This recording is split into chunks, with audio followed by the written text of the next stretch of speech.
bro. I don't know how to make an intro. I gotta learn how to make an intro for the channel.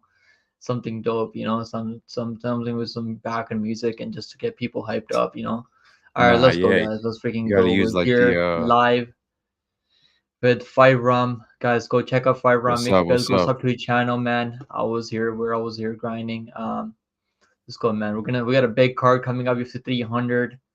Big card, man. I mean, big card feeling. Everyone made weight. I just watched the wins now, bro. I wasn't able to watch the wins early. I had some work to do earlier, but Oh yeah, everyone made weight, bro. Everyone made weight. I mean, what amazing card this one is. You want to use topology or like I like using for big cards like pay per view. I like using the UFC website because the pictures are yeah, like so much better and graphics are so much better.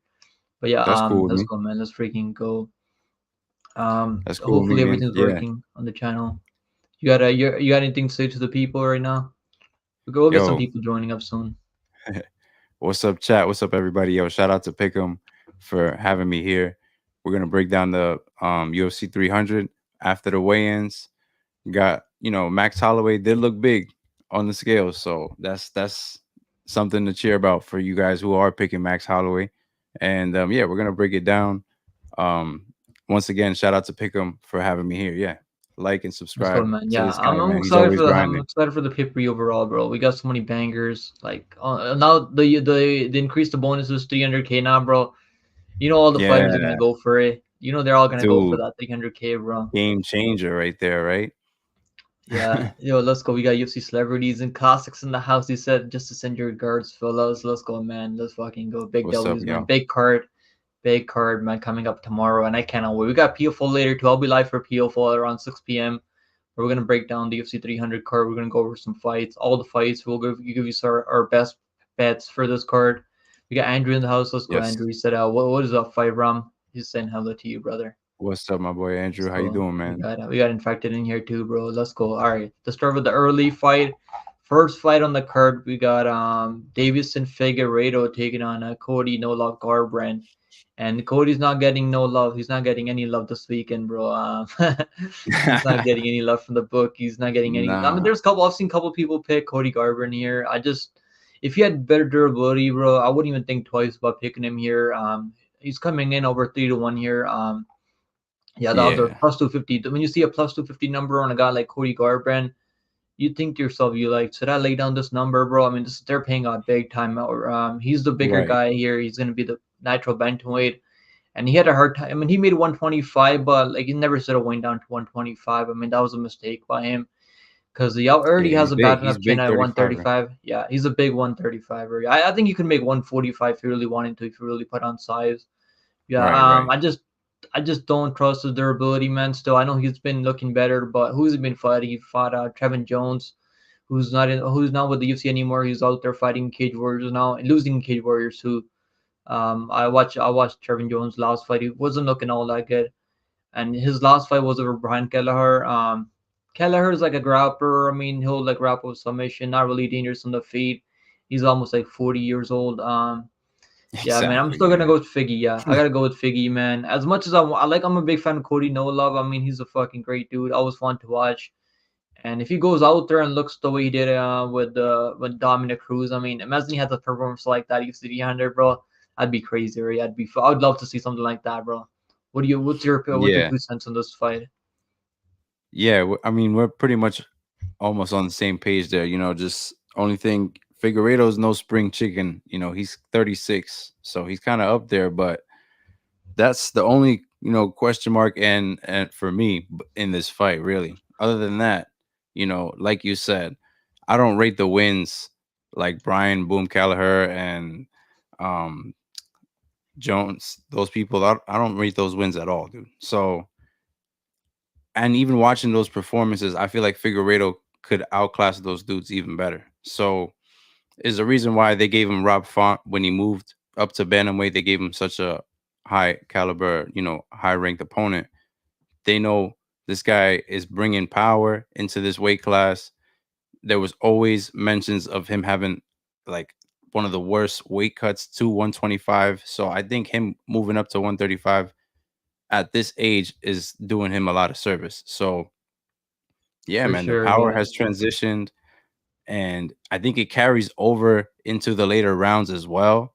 So if if this fight does go into another round, which I kind of don't see, I think I can see Figueiredo getting it done in the first. But if this fight does go into the later rounds, I think Figueiredo's power transitions over into those rounds, and it's just a matter of time, man. That chin is just not reliable of Cody Garbrandt, and I gotta go Figueiredo as well. Yeah, you think what's the matter of victory? You think Figueredo by knockout? That's the way I'm going. I mean, everyone's picking For knockout. I sure. mean, I don't see submission. I don't think he's gonna have to go to submission. Normally, like, I could see a submission if he hurts him on the feet and then Cody shoots a takedown if he gets Yeah, kind of desperate. Because because he's got a good Figgy has guillotine. some nice elbows. Yeah, he's got a nice guillotine, but I think that might give Cody some time to recover if he gets rocked on the feet. I mean, Cody can also get a knockout of his own. I mean, he's a big dude, hits pretty hard, man. If his chin holds up to Figgy's power, I could see Cody getting a knockout. I wouldn't be shocked. I mean, this is the fight I'm not betting, to be honest. I'm just staying far away Right, from this right. one because I don't That's trust what I was Figgy at gonna this say line. too. Yeah, At this Figgy, like, he point, was underdog to Raffon, right? Like, Raffon is not a bad boxer, has better durability than a guy like Cody Garbrandt, which is why I think the number is the way it is. 3-1 yeah, here. But yeah, I think Cody's like more skilled than Raffon. Like I think he's better, like has better, more punching power than Raffon in my opinion. Raffon, like even though he's got some power, he hasn't really been knocking out like a lot of guys at 135. But for sure. Yeah, I think yeah, those leg kicks. I think those leg kicks are gonna be doing a lot of damage to Cody. No love here. He was getting leg kicked by Kelleher. Doesn't really have great striking, but yeah, I'm gonna go with Figgy by KO. Let's check the number on this, Brown. What's the KO number on this? yeah. And Just Figueredo's curious to got see what the good number. grappling, and Cody has been kind of wrestle heavy when he is facing these tougher opponents. So I wouldn't be surprised if we do see Figueredo uh land that guillotine, honestly. I mean, yeah, you could get it inside the distance too. Inside the distance, not even plus money, minus 105. You might as well Minus play 105. That's either not method bad. of victory if you're gonna play this fight at all. Fight doesn't go the distance is like minus 180. I don't think this fight's gonna go the distance. They're gonna be hunting for that 300K bonus. I mean, that's a lot of money, bro. Yeah. That's more money than most of these fighters are gonna make in over like. I mean most of these championship fighters make they make at least close to $500,000 on pay-per-views. But I think most like Damn. that's still a lot of money on top of your show up money and on top of your win bonus. Like still a lot of money overall. I think Figgy by KO. I haven't been able to play anything on this fight yet because I still think that Cody is pretty good, man. Even though he's got chin issues, he's got a glass cannon chin. I still Yeah, think he's pretty good. Figgy shouldn't be a minus 300 in this fight. Yeah, I think people Like everyone's betting like money pro like line, Figgy up here. I yeah, can't yeah. lay that I don't know. 3-1 here. I mean, if you're gonna play, I would take the method of victory, Figgy by like KO, because Figgy Right. does have a lot of power. He's nasty in the clinch with with some elbows, and he goes for it when he smells blood in the water. I think he's gonna go for it. Figgy by KO plus 175. Not a bad number for Figgy by KO. But yo, let's go. We got Sinful in here. Let's freaking go, man. Let's freaking go, guys. I appreciate you guys joining. God, make sure you guys go sub to our boy Firearm. I linked the channel down below in the description. We make sure you guys drop him a What's sub. up, Let's Sinful? freaking go, guys. Let's freaking go. We got Darkstar in here. He said first one to land hard probably wins. I feel like Figgy's got Right. a decent enough chin, and we haven't really seen Figgy get like knocked down, right? Like we've seen Cody get knocked down a bunch of times by Carker or France, who doesn't have crazy power. He's got speed. I mean, he's got striking, but not really crazy power. So maybe you can say that that was due to the weight cut, but I still think that Figgy's gonna be able to get the knockout here pretty early because I think these guys, they're gonna go for it. They're gonna absolutely go for it. I think most fighters on this card are gonna go for it because that 300K bonus, like, I mean, I don't think Yeah. a lot of these fights are gonna go to this. Even the ones that may fight them and kill Harrison, I think she's gonna be looking for that 300K too. Dude, Now you that she saw can how land hyped they elbows were? in the UFC, yes, he made 135. I was like looking forward to seeing if Kayla can make 135 and she was able to Yeah, make 135 she looked a overall. little drained, but like every other fighter, It's not that terrible. So So he didn't look that terrible yeah, for making yeah. 135. I mean, he used to fight at 155. So yeah, we're both gonna go with Figgy. I'm going by knockout. You're going by knockout too. By Um, knockout, yeah, yeah, for sure. And even if I it think goes probably into the the first later or rounds. second round. If it goes Right. later, I could. If Cody's chin holds up, man, he might just lose a decision here by getting out damaged by Figgy. I could see Cody keeping this fight close though, because the striking is not bad. He's a good striker though, but I can't pick him here because chin. and the durability. But up next, we got Bobby King Green taking on Jim A10 fucking Miller. You want to start this one off? Yeah, man, Jim fucking Miller, right? Dude, this Yeah. one, when they booked it, for me, it was like Jim Miller all the way. He's gonna get it done 100, 200, and 300. And then like I started watching tape, man, and Bobby Green is making it tough for me to call here. So I'm gonna break it down. Jim Miller, he has been working a good streak here, and he's got good leg kicks. He's got good grappling.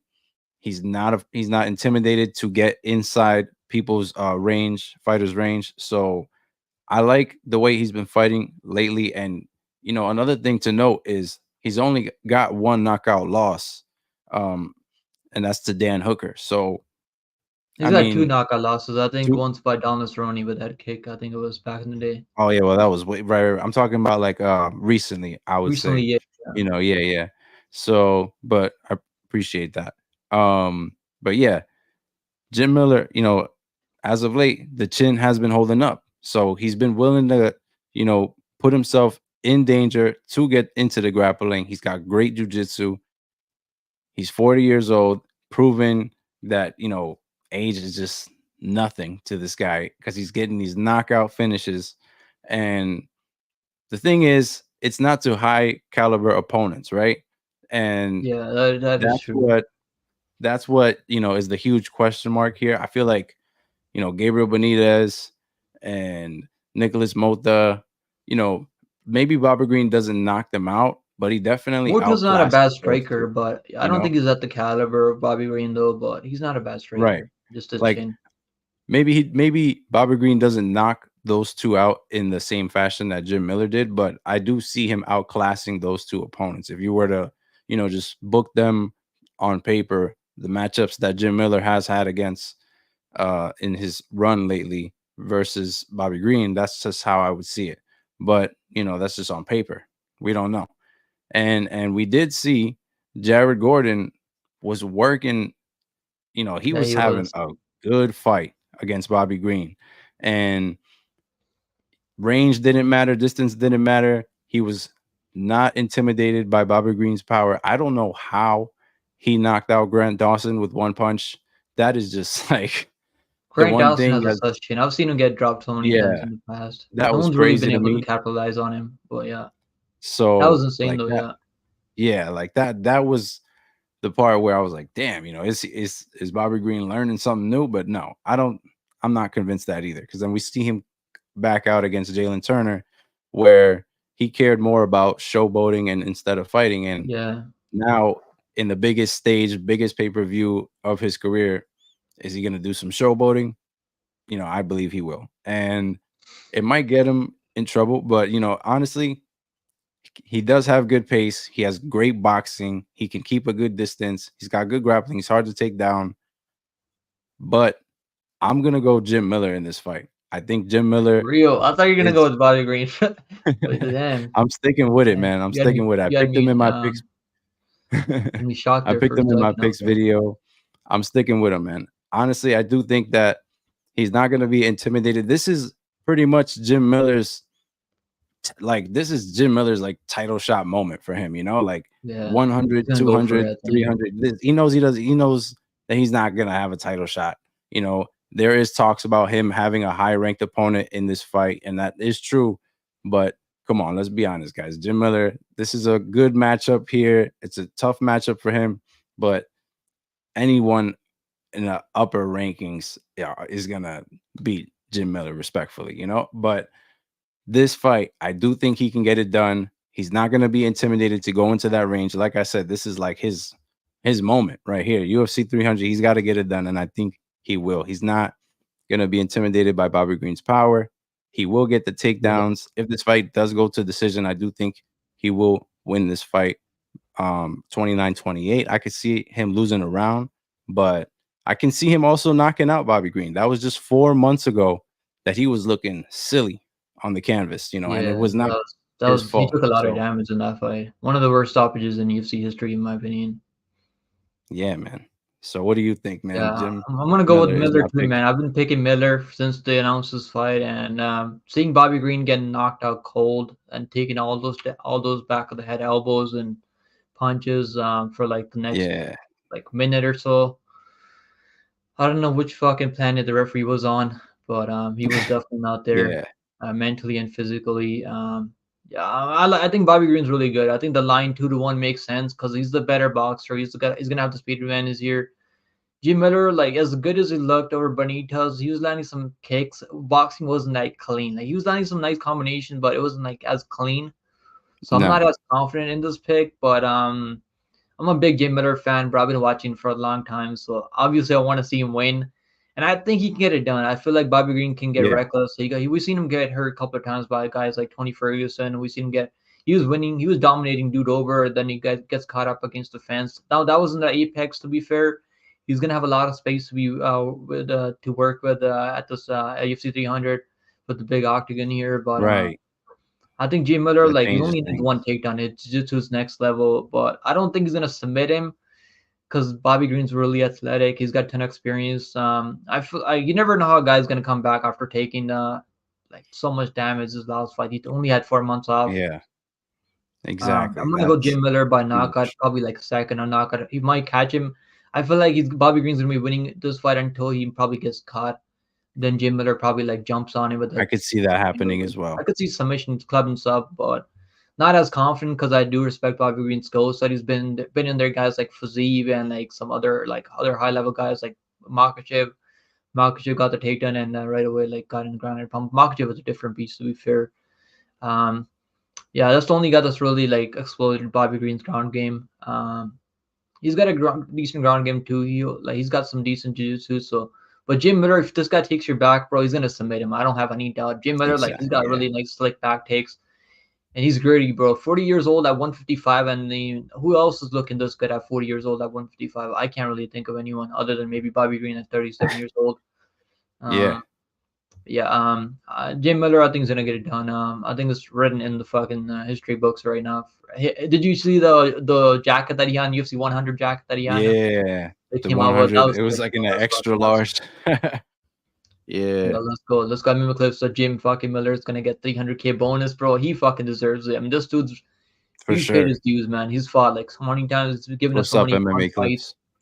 Let's go. We got Nate Brown in the house. We got MMA clips. We got Yo, Rigo in yo, what here. up, Rigo Nate? said less than 5 hours away till Power Slap, bro. I'm gonna be watching that main event. DeBell versus Phillips. I think that's the main one. Power Slap. I think DeBell is an absolute lock, man. I think you guys should be betting your house on this dude. But it's a power slap, so you never know anything can happen. I mean, only takes one slap and yeah, I mean, so you never know anything can happen. But I think DeBell's gonna win. But I'm gonna be doing a fight companion for PFOs. Make sure you guys come hang out with me for that. I'll watch the main event for slap power slap because I'm a power slap enjoyer. I like watching power slap. I know there's a lot of MMA fans that hate power slap so much, but I don't think it's that terrible. I mean, it's not fun. I mean, it's fun to watch sometimes, but Nah, I it's don't like cool. watching Yeah, every card to out pass there. some But time, but yeah, it's if it's not PFL is fun on, watching people get knocked out. But PO, I like MMA over power slap. Obviously, yeah, like yeah. I'm a big MMA fan. But yeah, Andrew said the green is lost. I don't think he's lost.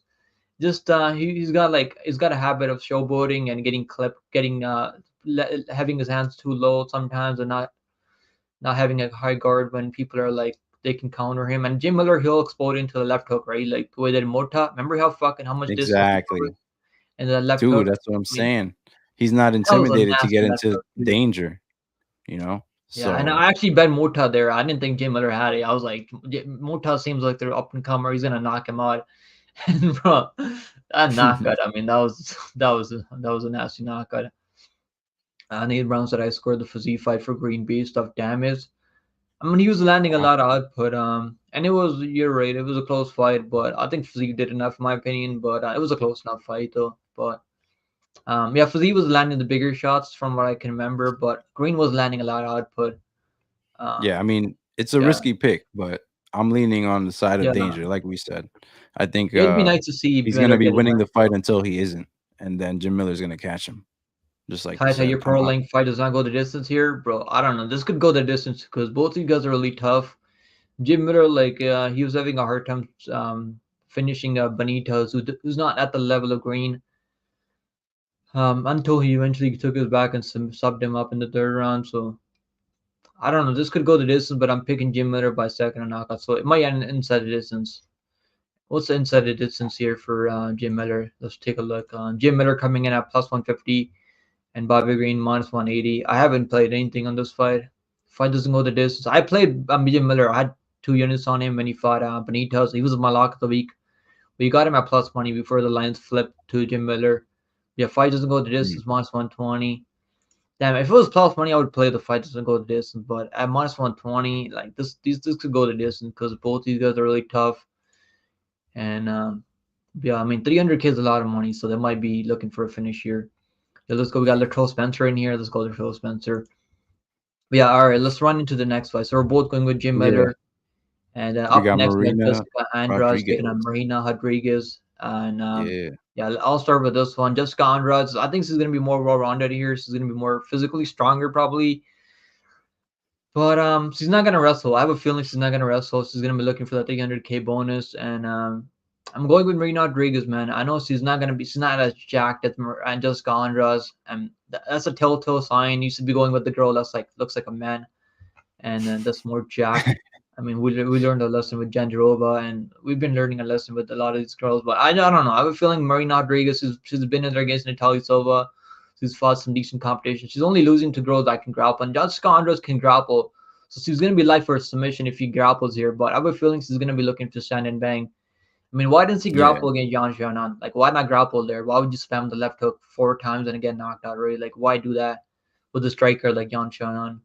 I have a feeling she's gonna strike here. She's gonna be live for a KO. I think she's gonna be live for a KO here, but I feel like Marina's the better technical striker. She's got better Muay Thai, better clinch work, better kicks up the middle. Her chin is not bad. I think people are like kind of saying that her durability is not as good, but her chin is honestly not bad. I picked Limos over her as a dog, and I think that was early stoppage. I was happy that my ticket cast, and I'm like I should have put more than a unit on that, but because Limos was like a plus 250, plus 300. Mm. Underdog to Marina Rodriguez because Marina was like I think she was like 17-1 or something like 15-1 or something like that, or 14-1. I think it was like 14-1. There's a lot of hype in Marina Rodriguez in that Limos fight, and people just kind of been sleeping on her since. Yeah. Obviously, they gave her a tuna fight in that Karate Hottie. I mean, Karate Hottie, like Karate Hottie was able to get a takedown, but she wasn't really able to hold on Marina Rodriguez. And Marina beat the shit out of her after like Karate Hottie's not a bad striker. She doesn't have power like this, Smoked her. but she's not like a bad Yeah. striker. She smoked her. Like I had the over 2.5. I was like, God damn it. that over 2.5 didn't hit. The over 2.5 girl. I was like, Karate Hottie's tough girl. She's not getting knocked out. But yeah, Marina came back with vengeance and she wanted that finish. Karate Hottie's Yeah. tough girl. He was trying to hang in there for as long as he could, and the referee's like, they had a mercy stoppage. The referee's like, damn, I've seen enough. Let me just stop this fight where this I girl mean, loses every brain cell she has. But and yeah, I'm she's going got with better Marina striking. Rodriguez. Yeah, I think Marina Rodriguez got better striking, better technical striking. It's just the grappling that I'm worried about. Jessica Ronda comes out here with the game plan, with the like now she's not dealing with the divorce anymore, so she might be more clear headed here. Um, yeah, I'm gonna go Marina Rodriguez by. I was leaning by knockout. I'm gonna say third on TKO or decision. Like that's where I'm leaning towards. And the Lions are she's underdog right now. Marina Rodriguez plus 114, Jessica Andres minus 135. What do you think about this, Chris? Yeah, man. Marina Rodriguez stand up is lethal. We saw that in her last fight against Michelle Watterson and the Karate Hottie.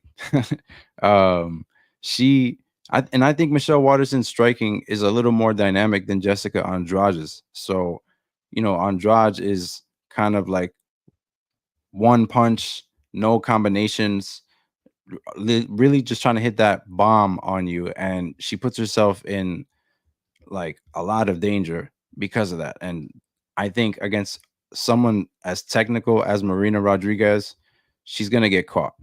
I know she's 36 years old, so that's another question mark. So, but I do think that that's not really gonna play a big role. It hasn't played a big role in the women's weight classes much at all. We've seen Lauren Murphy have a lot of success. Uh, so I think Marina Rodriguez phenomenal stand-up. OnlyFans fade, Jessica bro. We gotta look Andrade, at OnlyFans fade, right? This Andrade has OnlyFans. We and gotta look at yeah, that too. OnlyFans fade. And she, like you said, she hasn't shot a takedown actually since her fight with Aaron Blanchfield. So people who are counting on her to wrestle in this fight, I guess you better be praying. You know what I'm And saying? So Blanchfield was out striking her like, too in moments. Like Blanchfield's not a good so striker. I mean, I actually thought Blanchfield was a yeah, better striker because she she's out made striking Blanchfield Jessica look like a Andrade. good striker too. That's Yeah. crazy. Marina's So levels ahead of Blanchfield in striking, in my opinion. I think she's a way better striker than Blanchfield. yeah, Just the takedowns I'm worried about her getting taken on here. I think Marina by knockout is a good play. You know, for sure. I probably wouldn't touch the money line just because the knockout has better. You could get It's a like better plus return. 300, plus So 350 or something like that, right? Plus 385. exactly, yeah, Big number, yeah.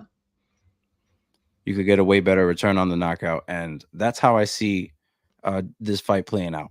Jessica Andrade is not going to wrestle like people think she is, and even if she does, Marina is used to people wanting Yeah, to she's take her a tough down. girl. She So can work her way back up to her feet. It's not yeah, like she's going out there she's getting used to submitted people right wanting to away, take right? her down. It's very rare that she gets controlled. It was only like people like Vienna Jandiroba and fighters like that, but it's not. It's hard. It's rarely ever the case for her. So I do think she's gonna get it done in this fight. She's gonna use her range very well.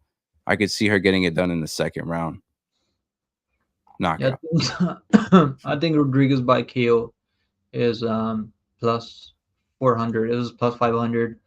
There's money coming in on the both of their method of victory by KO. Andrade by KO was plus 320. It's plus 300 now. So there's like people are sprinkling the KO. I think we're gonna see a finish here. Normally in women's MMA, you don't want to see you don't want to be betting knockouts, but I think this is a different fight. Andrade is like she's been finished in so many fights, even though it's too high level competition. But we've seen her get knocked out by Xionan. That was Xionan's first knockout in the UFC. Yeah, That's the first time she's ever finished a fight. Yeah, I'm going by Marina Rodriguez by third round TKO. I think she can put the damage on her. Andros might be able to get some takedowns, but I think Marina's gonna work her way back up unless he gets submitted right away. I mean, what's Andros by submission? If she goes in on the grappling, I think she's gonna be live for submission. Plus 650 for submission. I have a feeling she's not gonna grapple though. I don't think she's gonna grapple. At UFC 300, man, she's gonna look for a KO. She's gonna look to make money. Um, like when you go out there get a knockout, you're more likely to get that 300K bonus than a submission. I mean, they'll give out some bonuses, submission finishes, but they normally prefer like knockouts over submissions from what I've seen in the UFC. Yeah, I'm going Marina by third round TKO. You're going with Marina too? Yeah, Marina by KO Marina too. by knockout for sure. Yeah. Second round, There's a lot of the even public's on Andres here, so maybe she. I mean, she looked good in that Dern fight, but Dern has no striking, no takedowns. yeah, yeah. No way can you compare Mackenzie Dern stand up to Marina Yeah, Rodriguez. So that's there's yeah. there's a big difference there. Yeah. Up next, we got Jaylin the Tarantula Turner taking on Renato Money Moicano. Let's see Mm. Money Moicano can get his money AFC 300. You want to start this one off? Yeah, I feel like everyone's picking against him, dude. Money Striker versus Moicano. grappler here. Uh Moicano was obviously able to get it done in his last one against Drew Dober. And he actually went out on his YouTube page and told the public he had a staph infection during that fight. So he wasn't even 100%. Went out there, was able to, lay and pray, as we say, um, and get it done. But Jaylin Turner, huge difference here. He's going to be at a height and reach disadvantage. Moicano's got great grappling. We know this, and we know that Jaylin Turner's going to want to keep this fight on the feet. Jaylin Turner's got great striking. He has been working his jiu-jitsu lately, and I do think he has good get-ups when he's near the fence, but if you can get him down in the center, he's going to have a big problem. Big problem with Moicano. Moicano's not a small lightweight himself. So,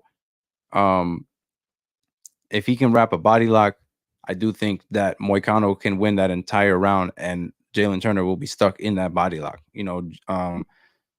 Mateusz Gamrot was able to take Jaylin Turner down and control him, but we're talking about like wrestler control versus jiu-jitsu control, and the type of jiu-jitsu control Gamera's Moicano tries to, better wrestler than Moicano.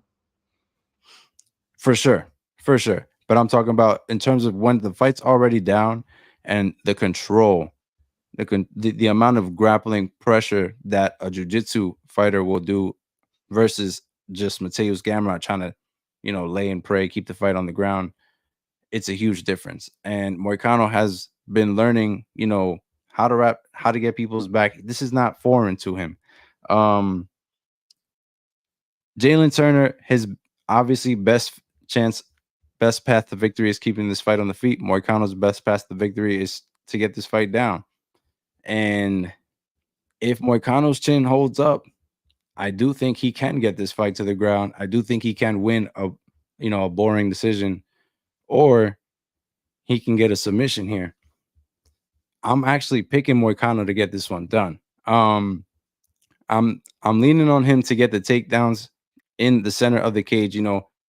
This is kind of like what we were just saying with Jessica Andrade. People are hoping for her to wrestle, but with Moicano, I know he's gonna wrestle. This is clear, he understands this. He's a good game planner. We saw that in that Drew Dober fight, and He even was with on his way staph to losing that infection. fight if Drew Dober didn't throw that judo throw. I mean, give up Right, takedown. right. He was losing that But fight. even with staph infection not being 100%, he got the job done 2 rounds to 1. That's true. And um, I think he's even better coming into this fight. I don't think he, obviously must not be dealing with hopefully no staph infection, right? And a good thing that he mentioned coming into this fight is he's been doing a lot of hard sparring, because he understands that Jaylin Turner is one of those heavy hitters of this weight class. And you know, I'm not saying that I'm making a pick that's like super solid here. I do think that it's a risky pick, but I'm leaning on the Moicano side for this fight. I do think he can get it done. What do you think, I mean, man? anything can happen in MMA area. After all, I mean, you can never count on anyone. And with someone like with the experience that Moicano has, I don't know. I don't really trust his stand up. His striking is not as bad as it used to be. Like, but it's still pretty bad. He'll just follow you around. I mean, doesn't really have any footwork out there on the feet. I think Turner's gonna knock him out. It's a skirter pick, but I think it's gonna happen because I just don't see him getting the takedowns early. I feel like it's gonna take him a while to get the takedowns going. I mean, Hooker was able to eat a ton of damage, right? I don't think he's gonna be able to eat the damage that Hooker was able to eat. Hooker ate a flush head kick to the face. I mean that head kick. I mean, I don't know how Hooker was able to eat it. I'm going with Yeah, Turner by KO. I'm kind of confident Turner here. I think he's gonna be able to get this done. But I yeah, I, I it's a respect the matter. pick on Moicano. I want to see Moicano win too. I mean, his post fight speech are always fun. But yeah, I think Turner's gonna get it done. He might be able to get a submission on him too if he hurts him on the feet badly enough, takes his back and submits him. I could see that, bro. Turner's got long limbs. Submission is like plus 900 for Turner, so I could see a submission. Don't be shocked if Turner goes out there, gets a submission in Turner. I mean, Moicano. But yeah, I mean, Mike Moicano if he gets his fight to the ground, if takes his back, we've seen Hooker almost lock in that submission or naked choke at the end of the second or third round. So it could happen. I mean, Hooker had a broken arm in that fight, so later in the after like the second round. So if Moicano can get his back, he's gonna be live for a submission. He's got nice rear naked chokes. One of the best submission grapplers at 155 right now. But I just don't trust his ability to get the fight to the ground early. I think Turner's gonna light him up on the feet. He's gonna knock him out, or he might submit him. He might be club and sub. I don't hate the sprinkle and submission here. Like the odds are like I think the odds are not wide enough for Turner here for some reason. Like I think Turner's should be like 3-1 here because obviously he has never won a decision race. So when fights are going longer, he's losing like minutes. Sometimes the later he goes, he just kind of falls apart. I think that's why the number is the way it is. It's not like crazy high. 2-1, I mean, it's not crazy high. It's like minus 230 for Turner. I think Turner's gonna win though. I'm pretty confident Turner this card. Under 1.5, minus 125. I would not play the under here. I think he goes under 2.5 rounds, minus 295. What's Moicano by submission? Moicano by submission plus 450 and Turner by KO. Damn, they're not even giving plus money on the knockout. I think Turner money line is probably the side that I am on personally in parlays and stuff. But I get it. I mean, Moicano if he gets the wrestling going, if he gets the grappling going, he's got nice grappling, so he can definitely make something happen. But I just don't think he's gonna land enough damage, or he's gonna be best chance is gonna be getting a submission early or later. Like he's gonna if he doesn't get a submission, I don't think he's gonna be winning the fight. So I think Turner's a way better striker than Fair Dober. enough. Was landing way more damage on him in that fight. And I had the under fight does not go to distance there, and I was like kind of pissed off. Maybe I'm still pissed off that he didn't look for a submission. He was trying to lay and pray. And Dober, I don't think Dober has as good a grappling that Turner has, in my opinion. And Dober was able Right. to avoid all the submission attempts. Like Moicano couldn't even get a submission attempt. Like he was close, he was getting close, and then Dober would turn to his back and just give up control. And I mean, yeah, let it's it, a new yeah, age. he It's a let him lot take it harder. back. Yeah. Dober, like he's a stocky motherfucker though, so I get it. Like, but Dober's grappling is not as good as Turner, in my opinion. But it's not easy to trust a guy like Turner though. Like I mean, he been out there like handle Bobby Green the way you're supposed to. So went out there, got a first round knockout, and that was a brutal knockout too. Yeah, I'm gonna go with Turner, man. But I respect your pick on Moicano. It'd be nice to see Moicano get it done here, make his way up the rankings. But I'm going with Turner. I think Turner all day. I'm pretty confident Turner here. I think he's gonna get it Nah, done. yeah, We'll that's see how cool. that ages I for me respect though. it. Yeah, we're gonna go with Turner. I'm gonna go with Turner. You're gonna go with Moicano. At least one of us is gonna be right on this fight. That's just I early respect prelims, it. man. Holy shit. That's just early Yeah, prelims. stacked, Crazy, right? stacked. Yeah, this card is so stacked, bro. The early prelims. We got Sodiq Yusuff versus Diego Lopes up next. You want to start this one, uh, Yep. Let's Chris? go. All right. So extremely tough fight again here, but I know this is your lock of the week, Diego Lopez. We're I'm talking taking. about I was here. like, So I have a hard time picking a lock on this card, bro. I couldn't decide. I was like, fuck it, I'm gonna go with Lopez. yeah, man. And honestly, I not a bad pick. Not a bad pick. You pick for all the right reasons. I think Lopez, he's got a lot of hype coming into this fight for sure, but it's all the right reasons. This guy took Movzar 3 rounds, almost had him in a submission that like I said, he's got good hype, good submission game. I think he's showing us now that he's got knockout power, good stand up.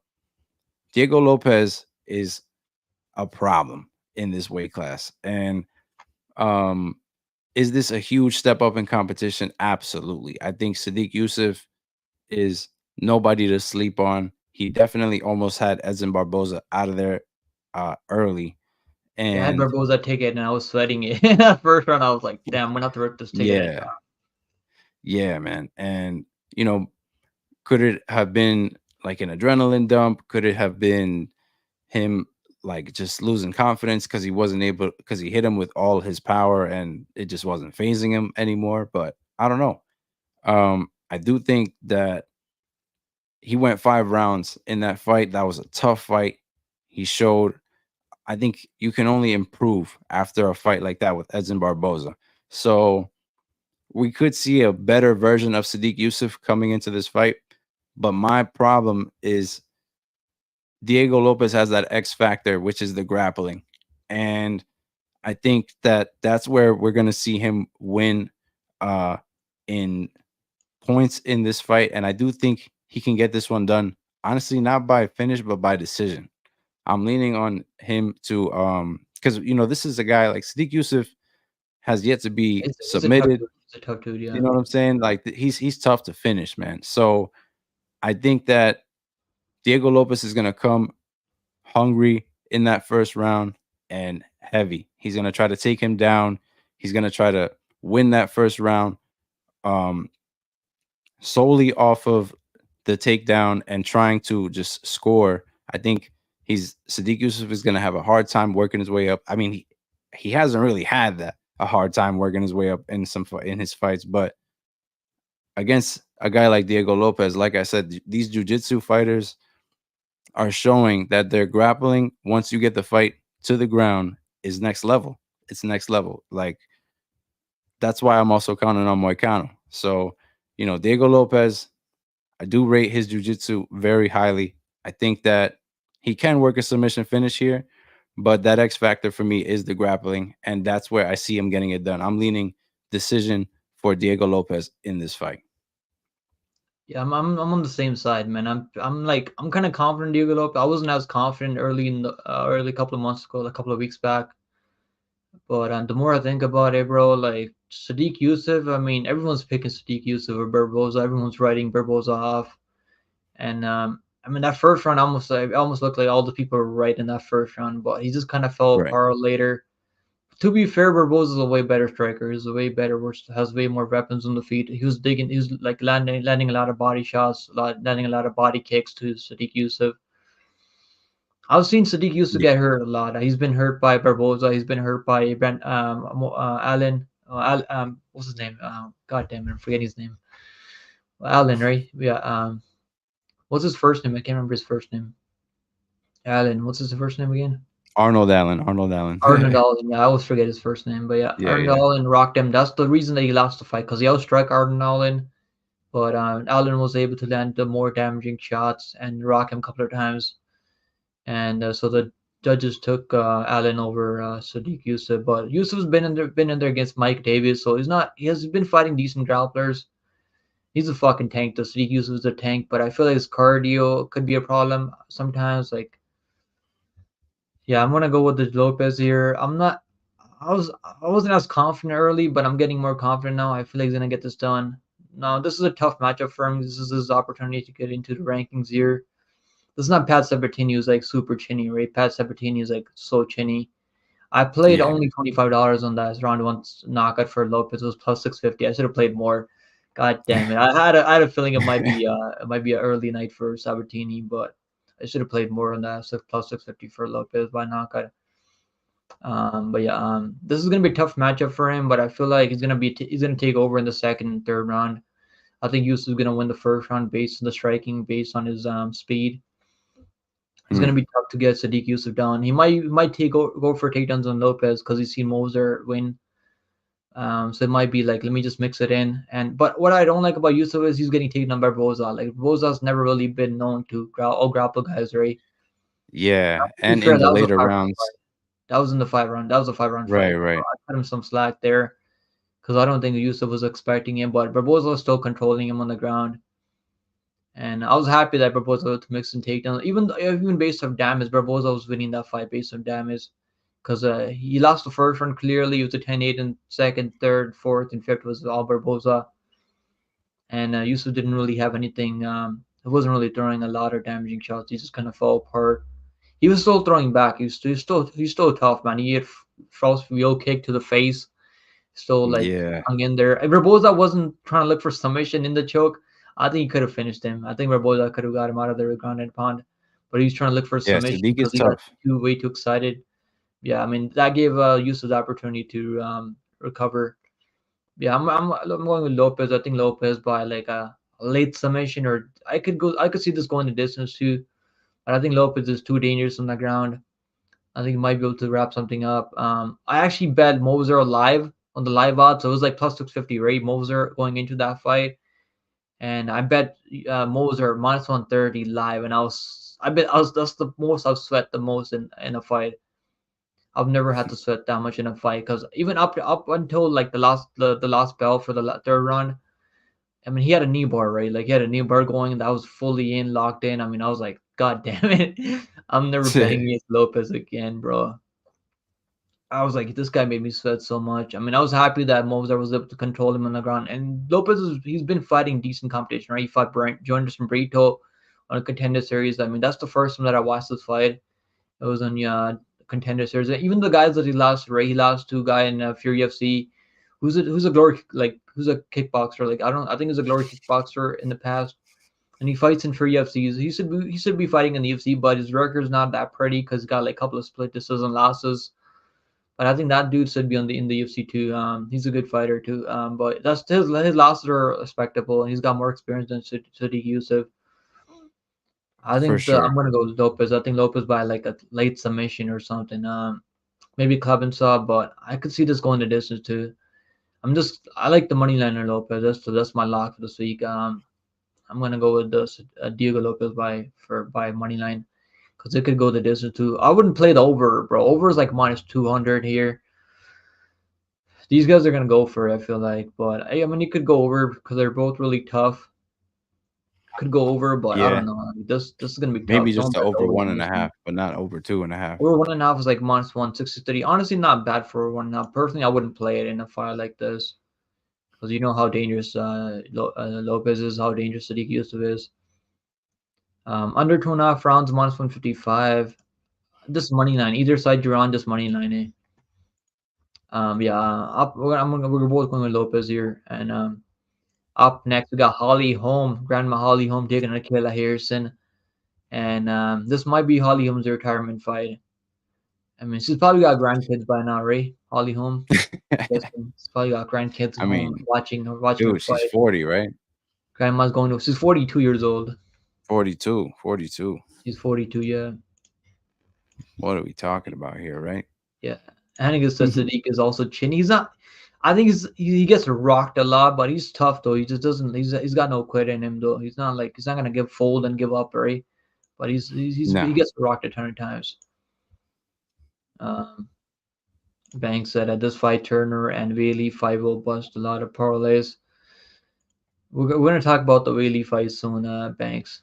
But yeah, you should I start this? I'll start this one up. So obviously, like Holly Holm, somewhat UFC experience, man. She's Olympic gold medalist too, right? What's he gold medalist in judo? I think it was no, what not taekwondo. It's like judo through. Isn't she also like Olympian in judo or something? I can't remember it what was it the was. judo. Yeah, you're correct. So yeah, they're both gold medalists in Holly judo, Holmes I in guess. boxing. Yeah, Holly Holm was in boxing. Okay, yeah, okay. yeah. I didn't know which combat sport it was, but I know Right, right. she was also in Olympics. Kayla Harrison, two-time gold medalist in judo, back to back. The only fighter ever to win back to back gold medals in judo.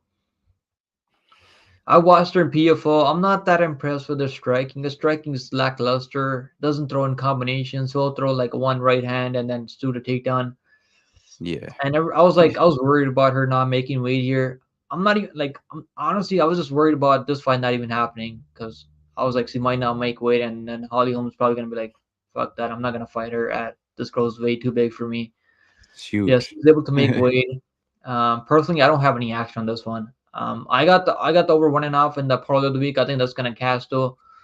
But I'm like I can't get there and kill Harrison at 4 or 5 to 1. Like I think she's gonna win. I'm pretty confident in her to win here because I think she's gonna use the physicality. She's gonna be able to get the takedowns. She's gonna be able to land elbows now, which she wasn't able to land in the PFO cage.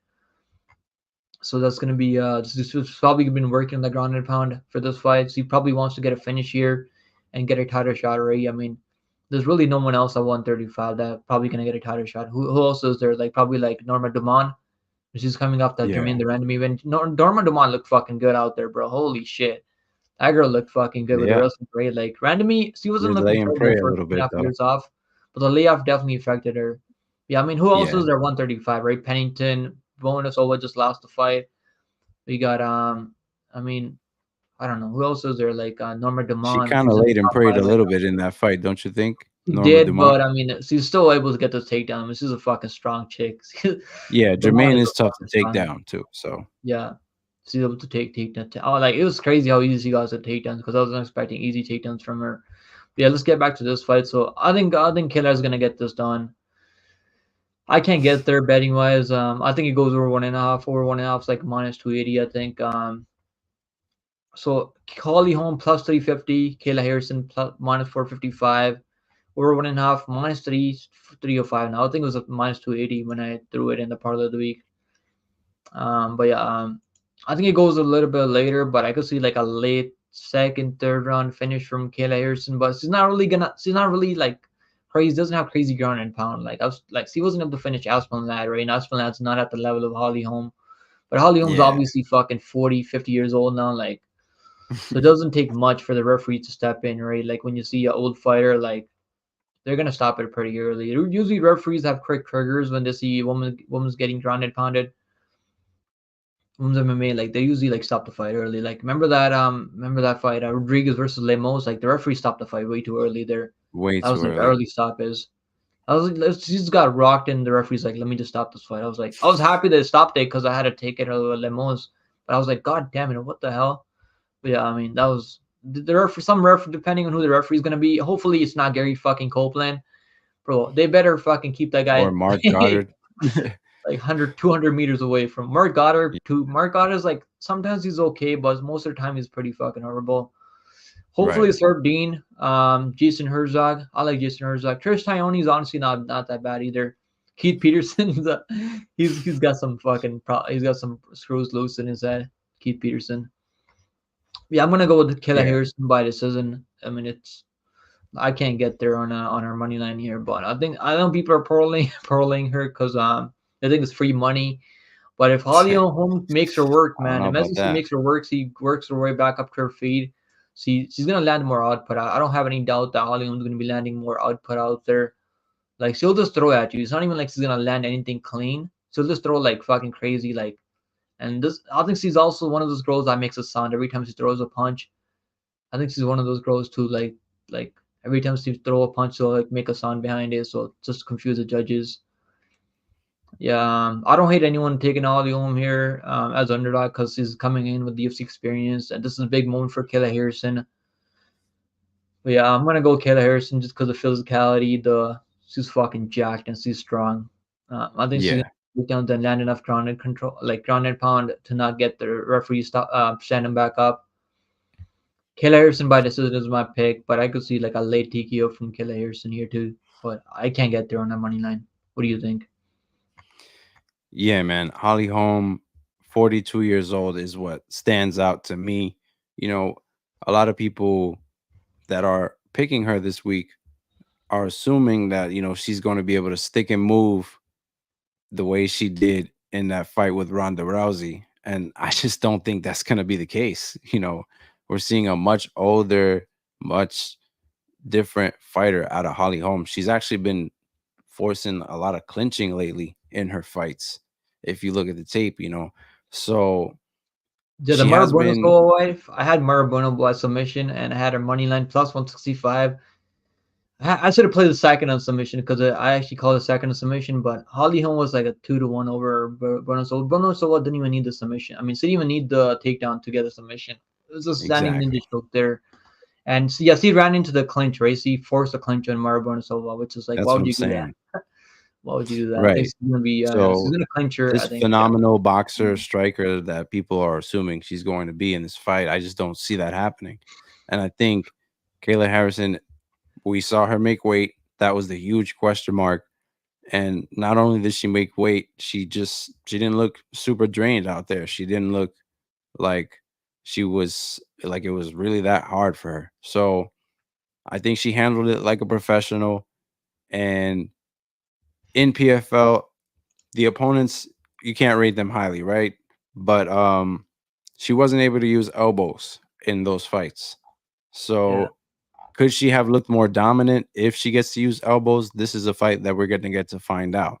Because I do think she is going to get a takedown, and it's only a matter of time until she's in a good position, like side control or maybe half guard, where she can land some elbows on her opponent or, do some ground and pound that she maybe wasn't able to do in these PFL fights. So I do think that we're going to see a better version of Kayla Harrison, and maybe moving down will also give her some more speed in this weight class. So I do think she's not going to take too many chances with Holly Holm as well. This is her debut. Parlaying her or betting her, I'm staying away. Like I said, this is her Yeah. debut, so I still Holly need Holm's not a her. bad fighter. I think people are You know what like I kind of mean? they're shading on her because she lost to Bruno Silva. But even though they Yeah, turned it into a no contest, but still, she wasn't looking terrible in that first round. She was all striking Bruno yeah, Silva. But Bruno Silva striking was so lackluster, to be fair. I mean, right. I This don't is think Kayla her. Harrison's going to be the better stand up. She's not going to have the better stand up here. I don't think so. But she's going to have more power if she lands anything clean. She'll like definitely hurt Holly Holm. I She's going just to hit needed toss to her see down it and to spin up. believe it. Yes. You Yeah, know? I need to see her like at the UFC level compete. And she's fought some Yeah. So I'm decent picking her to competition win. in PFO. Yeah, you're picking her by I'm decision or picking not? her to win. Yeah. I think if she, I honestly, it's her debut. I think she's got a lot of pressure. She's not going to take a lot of chances. I think she's going to win a decision in this fight. Yeah, Holly Holm is going to be tough. She works her way up as well, but it's a 42-year-old version of Holly Holm now that that we're gonna see out there. So I do think that she can get a finish, but I'm leaning decision here. It's a lot going on. Imagine Holly Holm head kicks her into the Shadow Realm. I would love to see that, bro. I would Dude, love to see that. I would love to see something crazy like yeah, that. man. That was so Imagine many Holly parlays Holm busted. and So many parlays Brundage also busted did after that. Brundage, Cody, Nola, they all win. Bro, that'd be crazy. I mean, shit like that can happen in MMA. I wouldn't be shocked. Which is why I'm staying away Yeah, from Kayla at this line. I was thinking about parlay Kayla. I was like, this looks like free money. Then I'm like thinking to myself, I'm like, Holly Holm is not a scrub. Like, even though she's 42 years old, she's coming in with all this UFC experience. Like, I mean, she might get taken down. She might work her way back up and then land more strikes and then might win a like close decision. I mean, shit like that can happen. We've seen this so many close fights. You never know how the judges are gonna go. Normally, like Kayla Harrison just goes all in the control, doesn't land any damage from top position. Holly Holm can win this fight on the feet. Even if she keeps her standing for a minute, she's gonna land more output on the feet. I'm gonna go with the Kayla yeah. Harrison. She's gonna win though. But I'm gonna stay away from this one. I'll tell you guys to stay away, You or and me like both. rather pass you guys are betting there. I'm not getting bet Holly Holm though, because she's 42 years old and she's Yeah. not gonna be able I to mean, stop if the anything, takedown. this is another over that you could probably parlay, but that's the only thing I would do with this Over fight. 1.5. I think over 1.5 is not a bad parlay piece, even at minus Yeah, 300 now. Yeah, what's good activated? And then we got activated in the house. Let's also Taz. Tell us effectively. what's good, Taz. Let's go. We got the whole gang up in here, guys. Make sure you guys like the stream, subscribe to the channel, guys. Go sub to my boy Chris Moreau. His channel is linked in the description. Go drop him a sub, guys. Let's freaking go, guys. Appreciate you, man. We got a great fight coming up. Let's go, man. We got Kevin Kattar taking on Aljamain, the Funk Master Sterling. I mean, Funk Master has Oof. that broccoli haircut, right? Yeah, I just noticed that right now. You got the fucking Yeah, man. broccoli haircut. You want to start this one off, Chris? Yep. So Calvin Kattar, long waited return for him coming off that knee surgery, and we know what he brings to the table, man. Phenomenal stand up. He's got, he's definitely got knockout power. But one touch power, I'm not too sure. One touch power, like Sean O'Malley, I'm not too sure about that at 36 years old for Calvin Kattar, especially coming off of surgery. But phenomenal stand up, a lot better stand up than Aljamain Sterling. I do think this is another striker versus grappler fight here. Except when you start breaking down um, the takedown success of Aljamain Sterling, it's He really hasn't hard. really fought anyone that's going to be attempting bunch of takedowns on Yeah, Gator. I right. mean, Gator hasn't really fought anyone like Sterling, but Sterling's like takedown entries are so mid. Yeah, that's the thing. His success has not been good, but you're gonna he like wrestles in every single round that he's in every single fight that he's been in. He's always trying to get a takedown because he knows that's his strong side. And like I said, striker versus grappler here once again. Um, I do think that Aljamain can have success if he does get this fight to the ground.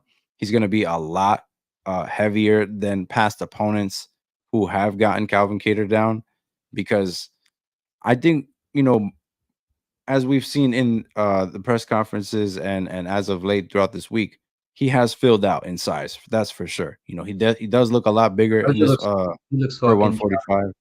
Yeah, so I do think he's filled out for this weight class. I think he's prepared right. There's I saw in the Discord someone mentioned he might have staph infection though. So Sterling. that's a Yeah, little I've question seen mark. that too. That's a little question mark for me. But I was picking Aljo to win in my picks video. Man, but Calvin Cater's got the reach and the distance. It's just that I'm Yeah, questioning nasty how he's boxing. gonna Man. look. Gator has nasty boxing. I think people Yeah, forget he's how got good his nasty boxing is. boxing.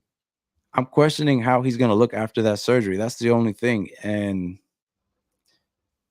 ring rust can play a role. The way Rob Font and the other guys have been looking out of that camp is not too good either. So it's really hard to count on him. And that's why, I think I am gonna stick with Aljamain Sterling to get this one done. Honestly, it was it's something that I'm probably gonna go back and forth on up until they fight. But it's one of those things where I got to make a pick. So I think, you know, I do think Aljamain Sterling is gonna work the grappling. He is one of the hardest, toughest grapplers that Calvin Kattar has faced. His success in bantamweight at getting takedowns, it hasn't been great. But we're He's talking only about got guys like like 12 Peter takedowns, Yan. like 60 or something like that. Right, For right. We're talking about like his last opponents though also have phenomenal takedown defense. Henry Cejudo, Peter Yan, Sean O'Malley. These guys all have good takedown defense. So, Calvin Kattar, he's gonna have to show that at 36, coming off of surgery, he still got good takedown defense. And I'm questioning it. I'm questioning it coming into this fight. I think that Aljo can get it done. So I think he's gonna get it done probably by boring decision. Honestly, he might even lose a round in this fight. I could see him winning it 29-28. Just with grappling in this one. Yeah, this is a tough fight, man. I don't know how Sterling is like a 2-1 almost now. I think people are hammering Sterling line here. I think people are forgetting who Kattar is. And I was on Kattar early. I was like, when they made this match, I was like, Kattar's gonna win this match. He's got phenomenal takedown defense. When you watch the tape on it, you're like, he doesn't really fight anyone that's gonna grapple him like Sterling though. Sterling's like his striking is not as clean as Kattar though, but he throws a lot of volume out there. Yeah, I like spam some leg kicks, like throw like axe kicks, like he throws a lot of different variety of. He's got the funk striking style. You really don't know what he's gonna throw, but his takedown entries are like pretty mid. But yeah, Sean O'Malley, he won the first round. I mean, Sir Aldo won the first round against Sean O'Malley, and the first really didn't do much. Not much happened. I mean, I think O'Malley was looking for his opportunities on the feet. And Sean O'Malley picked Kattar to win. He's picking Kattar. He's like, I don't think Sterling's gonna be able to get the takedowns.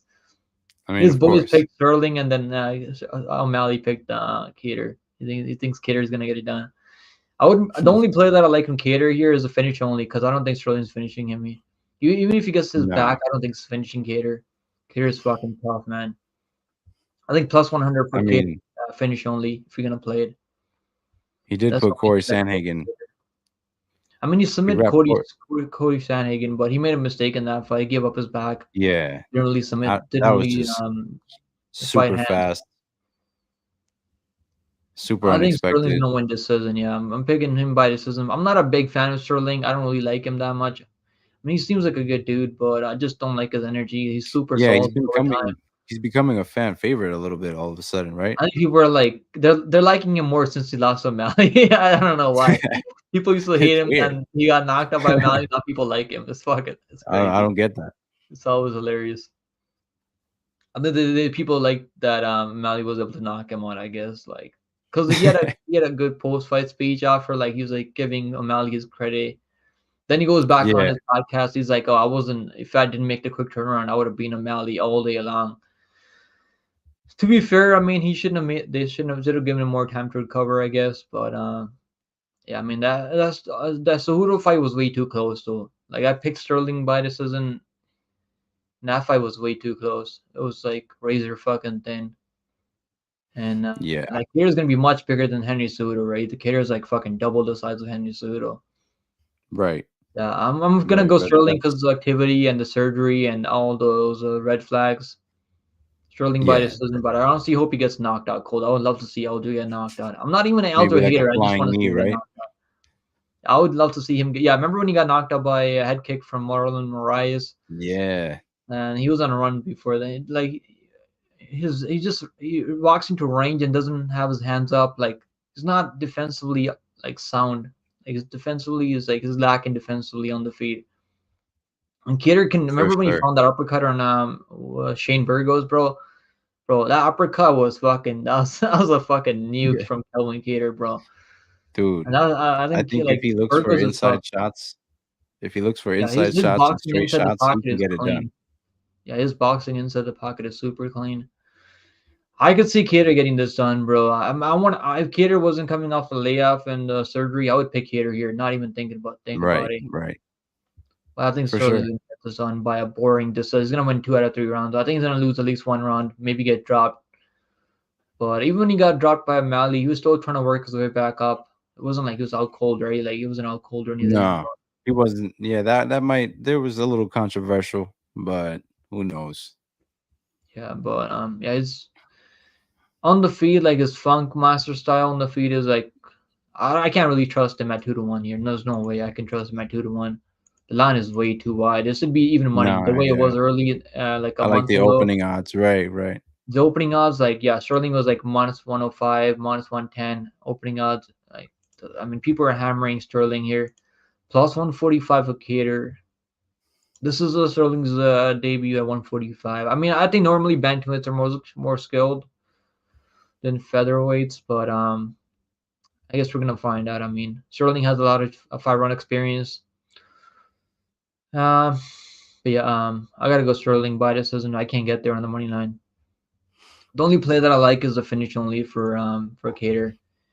Kattar by knockout +450. I mean, he's gonna be live for a KO, but you might as well take finish only, which is like what's the finish only for I don't see it here, but I think finish only was like +105 or something like that, +100.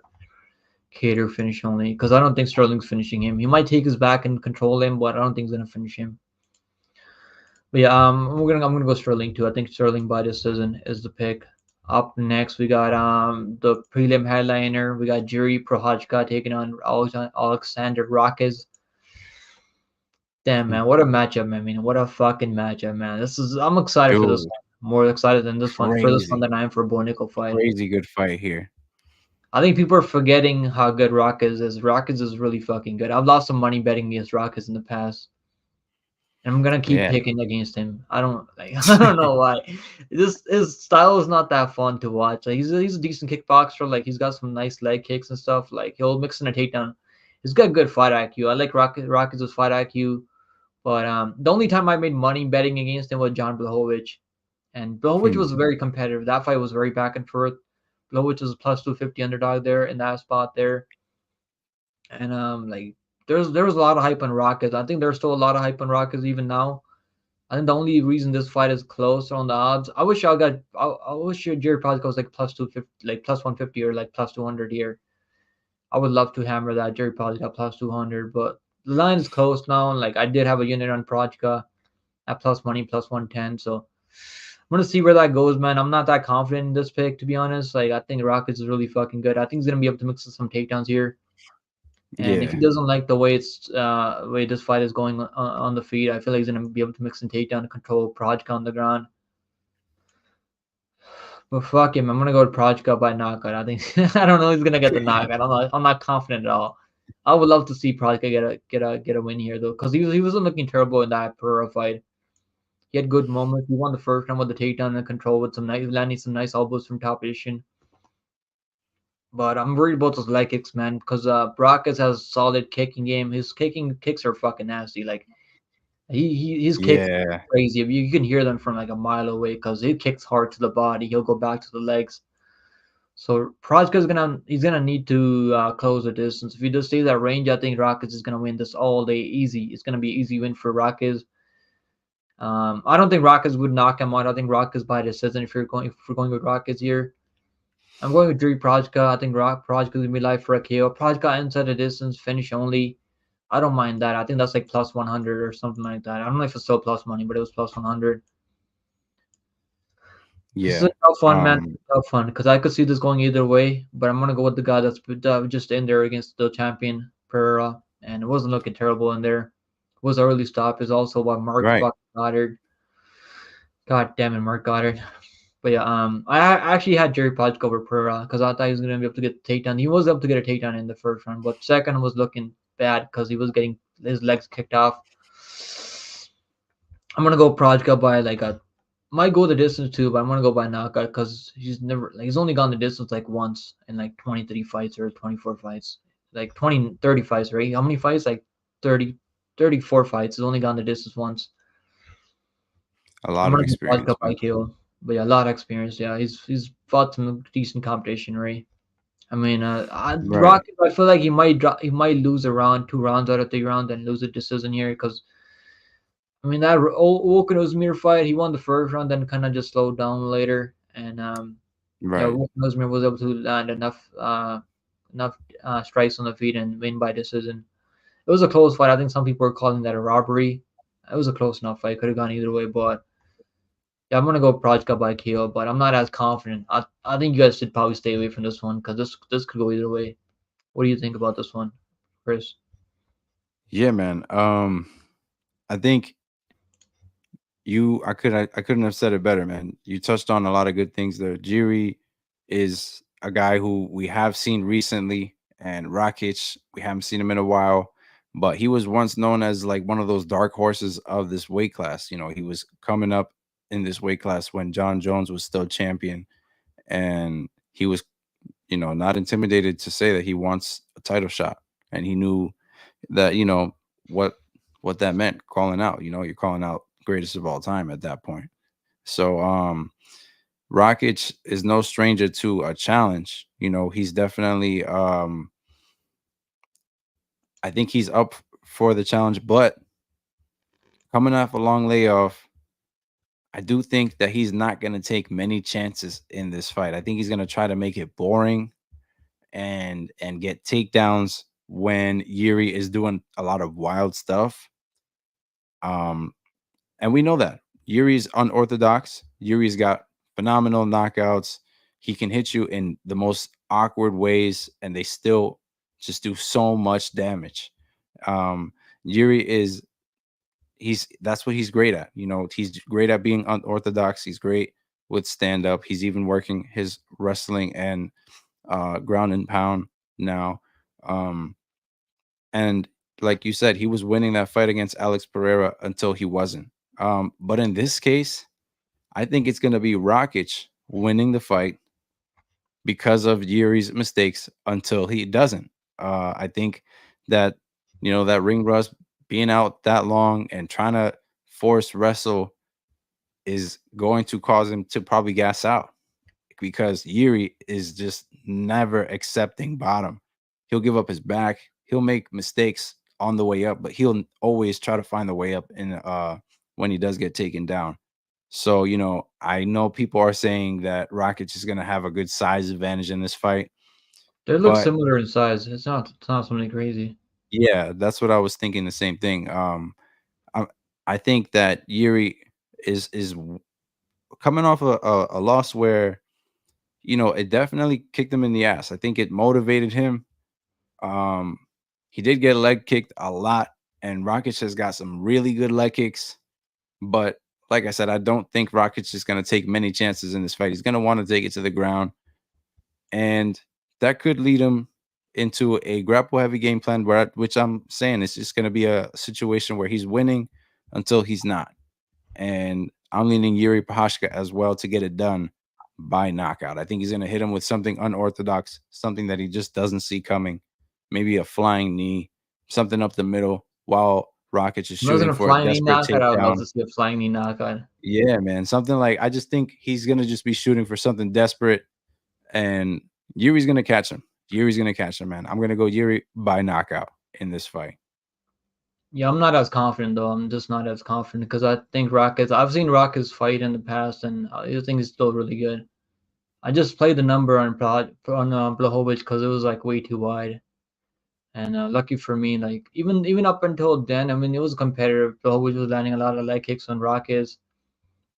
Eventually stepped on his leg the wrong way and broke his ankle. But yeah, Morning Project got by kill. I think he's gonna be able to get the knockout here. Let's see the number. I mean, the lines are pretty close here. Um, Project coming in at -110. So the late money is coming in Project now because he was +1. He opened up +142. Was sitting around +110, +114 for like a couple of weeks. So I guess it's dead even across all books right now. +100 on Bebe for Project. Like if you can get plus money on your side, I think you're good here. But For sure. at this point, just stay away from. If you're paying juice on either side, you might as well stay away from now. So you don't. I wouldn't really prefer to pay juice, but over 1.5 -175. It's risky playing overs in Project Cup fight. I played the over in that Pura and Pura and Project Cup fight, and it went over just by a bit. It was close though. Yeah, only over I would play is the over 1.5. Definitely not. Yeah, over 1.5. I think it goes over 1.5, but If you're on the Rockets side though, Rakic by decision is what I would play because I don't think Yeah, he's gonna Prochazka finish by KO Prochazka. plus 165. Honestly, not bad because that's the way he normally wins, right? He wins by knockout. He can. I mean, he's shown that he can submit guys, right? But I don't think Yeah, that Rockets is gonna make a mistake like Teixeira, because Teixeira was tired in that fifth round. He made a right. mistake, but yeah, I'm gonna go Prochazka by KO too. I think he's gonna be able to get the knockout eventually because the layoff is concerning and the time off, but. Rockets looks fucking jacked, right? Out the veins, bro. Look fucking ready Yeah, to go. he looks ready. He definitely looks ready. If there's one thing I'll He's gonna be the say, more he looks technical ready. striker here. I feel like he's gonna be the more technical striker. He's gonna be able to mix some I just don't takedowns. see him striking much. I just see Yeah, I him don't think he's taking gonna be him able to do down, that. He laying hasn't and fought in a long praying. time, right? Yeah, and judges' favorite damage over control mostly. Yeah, we're both going with Projika there. Up next, we got the pay-per-view card now. Make sure you guys hit the like button, guys. Let's freaking go. We got Bo and Nickal taking Cody Brundage, and let's see who gets it done here. Cody Brundage, man. Cody Brundage is not as horrible as people like. I think I keep disrespecting him, but he's actually not that bad. It just his fight IQ is really questionable. Right. Oh man, I don't know. Like Bo Nickal, is he really the fucking real deal? Like the way he's been running through these lower level guys, these cans, he seems like the good. He's like he's got the goods, right? I mean, knocking a Yeah. wall Woodburn in the first minute. I mean, we've seen well Woodburn. He's got some power. He can definitely hang with some guys in the UFC. He's shown that he can like he can fuck. He's got power. He's got decent striking. He rocked Oben Elliott his next fight. So honestly, like Woodburn's like not as horrible as people. I think that I thought that he was, but Nickal's gonna win by first round knockout. I'm picking him by knockout. Mostly when wrestlers go out there when get knockouts, they don't ever want to go back to submissions. They like getting knockouts, right? Like I watched his Yeah. interviews and he's been saying that he wants to go out there get a knockout. I feel like it's gonna be a ground and pound stop. It's gonna take his back. It's gonna flatten him and then throw some ground and pound and get a stoppage. Brundage, I mean, he's gonna Yeah. be live for a KO. If Warnickel wants to stand and bang with Cody Brundage, this guy can definitely put you down, right? He's got power. He's knocked down Rodolfo Vieira, who's a jiu-jitsu nerd, not really like a striker, but he can strike. Rodolfo Vieira is not a bad striker. Like he can strike. We've seen Rodolfo Vieira strike with Chris Curtis and survive to a decision, right? But Right. yeah, Cody Brundage had fucking Rodolfo Vieira and Crip straight. If he didn't pull the guillotine in the second round, I mean, I was happy that he pulled the guillotine because I played first round, second submission for Vieira. So I was happy that he pulled the guillotine and gave up the arm triangle. But if he didn't pull the guillotine, I mean, I think he was on his way to winning that fight. He was looking pretty good in that fight. I can't get there on Monaco money line minus 2100. Like what are you gonna do with the money line? You're not gonna get anything. You're gonna make a couple of dollars. Exactly. It's You know, so tough to bet on, man. under one and a half. Unless you're I'll go betting under knockout. 1.5. I think it's gonna be under 1.5, under 2.5. By knockout, you can take Monaco by Yeah. knockout. But he You might get like a submission because Dundas does kind of give up when he's getting grounded pound. He'll like give up his neck and stuff. I like Nico by either knockout. Knockout is good. I'm playing the under. I got the under 1.5 at minus 270, under 2.5 at minus 650 in parlays. Either way, I don't think this fight's gonna go past the first round because even when Brundage is out there winning or losing, he's not going past the round and a half. Except when he's fighting a guy like Demas who had no fucking finishing ability. And I can't believe people are picking Demas over Uzuboya, who's an absolute finisher. But yeah, crazy, I dude. mean, Cody Brundage basically sold the Crazy. fight. He basically gave that win over to Dumas. Dumas still couldn't finish him on the ground. Yeah, No, you're Bornick was right, gonna man. win. I've seen some people picking Brundage. I mean, they probably want to call the biggest underdog if something like that happens. So I don't blame him, but I think the number is the way it is for a reason. Brundage is probably Damn. the best wrestler that Bo Nickal's fighting here. To be fair, he does have a wrestling background. That's not gonna be enough, though. I think Bo Nickal's gonna win by knockout. But what happens if Bo Nickel gets rocked on the feet? Does he wrestle right away? Like, is he gonna be there? Like, he might not. He might be fucking out cold. I would love to see a fucking crazy like. I would love to see a crazy finish here, like by Brundage, like a crazy upset. Those upsets are always crazy when you never expect it to happen, right? Like something like that For can definitely. sure. It's MMA game, bro. They got 4 ounce gloves. I mean, anything can happen in this game, which is why I'm not parlaying Bonico. I know there's people parlaying because he actually opened up at minus 1100, minus 900. So people have been steaming that line to minus 2100. I don't blame anyone, but you're not really gonna make any money putting him in parlays. Under one and a Yeah, half is what I like here. I got the under one and a half in the parlay of the week. I got the under two and a half in the parlays. I'm going to go by KO because I'm picking KO because that's the plus money side. But I could see submission too. What do you think about this one, Chris? yeah, man. I think this is Bo Nickal's fight to lose. Honestly, another one of those opponents where we're not going to get good odds on Bo Nickel because of all of the antics that come with Cody Brundage. He's a first round winner only, and that's how I see him. He's definitely going to come hard in that first round and bring a lot of pressure. He's going to try to knock. I wouldn't be surprised if he comes in there guns blazing, trying to knock out Bo Nickel, trying to pressure Bo Nickel, be the first to ever, pressure That's gonna be Bo his best Nickel. path to victory if he goes out there, puts pressure on Boy Nickel on the wrestler Yeah, like Nickel and just land something crazy. I would love to see like yeah, some crazy upset here, but I don't think it's gonna happen. right. And that's the thing. I don't see Cody Brundage after that first round. We already know he's just an automatic fade. So, Yeah. whereas Bo Nickel only learning, only progressing, and one thing that sticks out with Bo Nickel is that he's never straying away from his X factor, which is the wrestling. Like I do think he is always going to resort to wrestling when he is in trouble because he's, I mean, uh, that high level of I a wouldn't be wrestler. shocked if You just Brundage goes can't. out to wrestles him because he's got one of the worst fight IQs in the game. He might shoot a takedown on Boy He could Nickel if try. he tests it out then. He I could think that's try. something like that can happen. I'm gonna call it right now. Watch Brundage go out there shoot a takedown on Boy Nickel. I could see I'm him telling you getting guys that right reversed. now because you never always expect unexpected from Cody Brundage. That's the type of guy that Brundage is. He'll like um pull a guillotine against a grappler like Adolfo Vieira, then shoot a takedown on a guy like with the wrestling pedigree like Bo Nickel. Something like that can definitely happen. You think Bo Nickel's gonna win in the first round, or you think it's gonna go past the first? Um, nah, yeah. I honestly, Bo Nickel can get him down. Man, first round is tough for me to call. I do think that it's possible, but Cody Brundage and we've seen him quit in there. So to call it round one on you know this on Cody Brundage is it's a little disrespectful. It's a little disrespectful because he has And been kind of this like is the throwing hardest matchup for Nickel though. To be fair, this is a step up, right, even though it's not like a crazy step up. It is right, still a right, step up right. for Nickel here.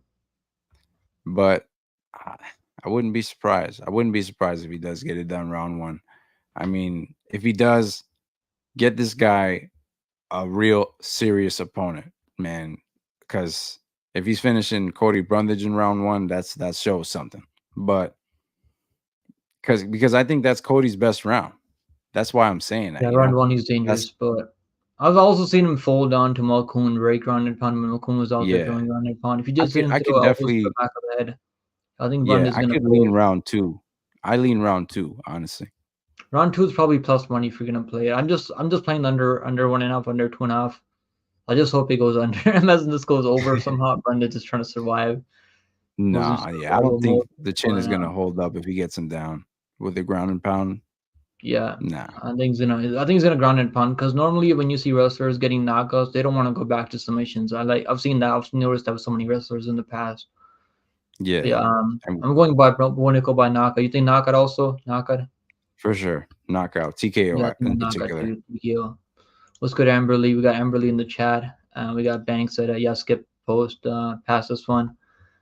I mean, we gotta go over the fight anyways, right? I mean, still like you can never count on anyone in MMA, bro. We've seen some crazy upsets in the past, and anything can happen. These guys are going out there fighting in a cage in boxers, with bronze gloves, and anything can happen in this game, bro. You can never like sleep on Yeah. anyone in this game.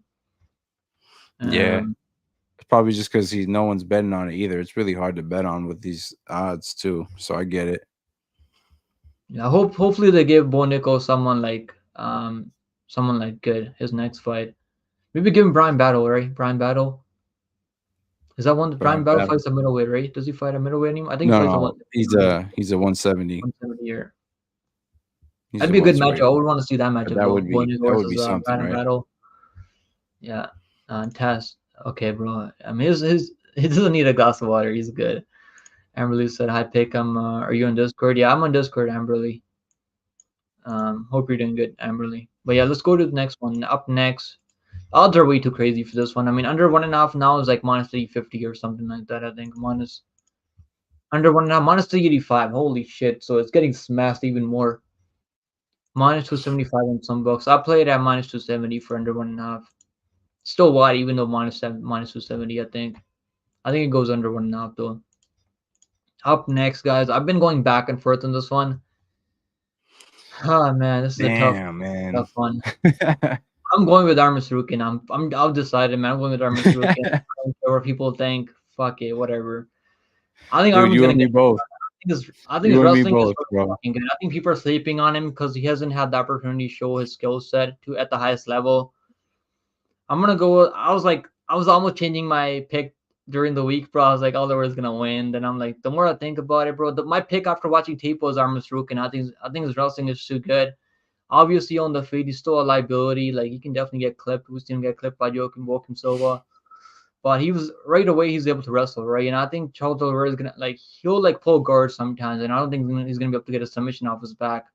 I would love to see Oliveira win. I'm a big fan of Oliveira. I love seeing Oliveira fights. Oliveira is one of my favorite fighters in the UFC 155 overall in the UFC, overall in MMA overall. He's one of my favorite fighters to watch. I'm sure everyone can say the same. I think Armin's gonna win though. I think he's gonna win. No way I'm gonna parlay Armin. No way I'm gonna play him on the money line 2-1 because Oliveira is as dangerous as opponents ever gonna get. Can't bet Or against five. Charles. Yeah, you can't bet. I can't bet against Oliveira though, but Yeah. I actually bet Benir Darius finish only, which is plus 200 over Oliveira, which so I got my money back there, but I should have played Charles Oliveira finish. I think it was like plus 300 or plus 350 or something like that against Darius. But then I had Armin as my lock over Benir Darius. It was minus 180, and I played a bunch of units on that, and that was easy money in there. I mean, I thought it was gonna be a competitive fight, but Armin went out there like, bro, his hands are fast, bro. I think people are like not realizing how good his Yeah. strike. He's not as He's only technical getting as better. yeah. He's like the way he got that. He showed him that knee up the middle and then him with that overhand right.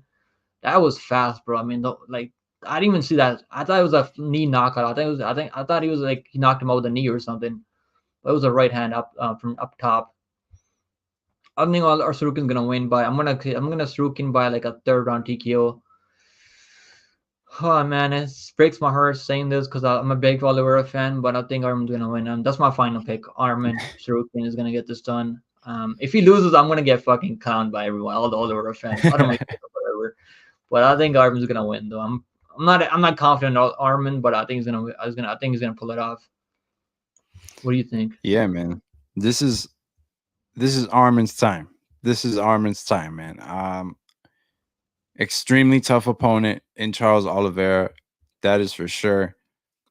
But where I'm gonna where I lean Armin Tsarukyan is Charles Oliveira has gotten dropped in the past against opponents like Justin Gaethje, Dustin Poirier, and you know, Chandler even had some striking success. Gaethje dropped him too. Yeah, he just didn't go into his guard. Um, None of these guys resorted to the grappling after.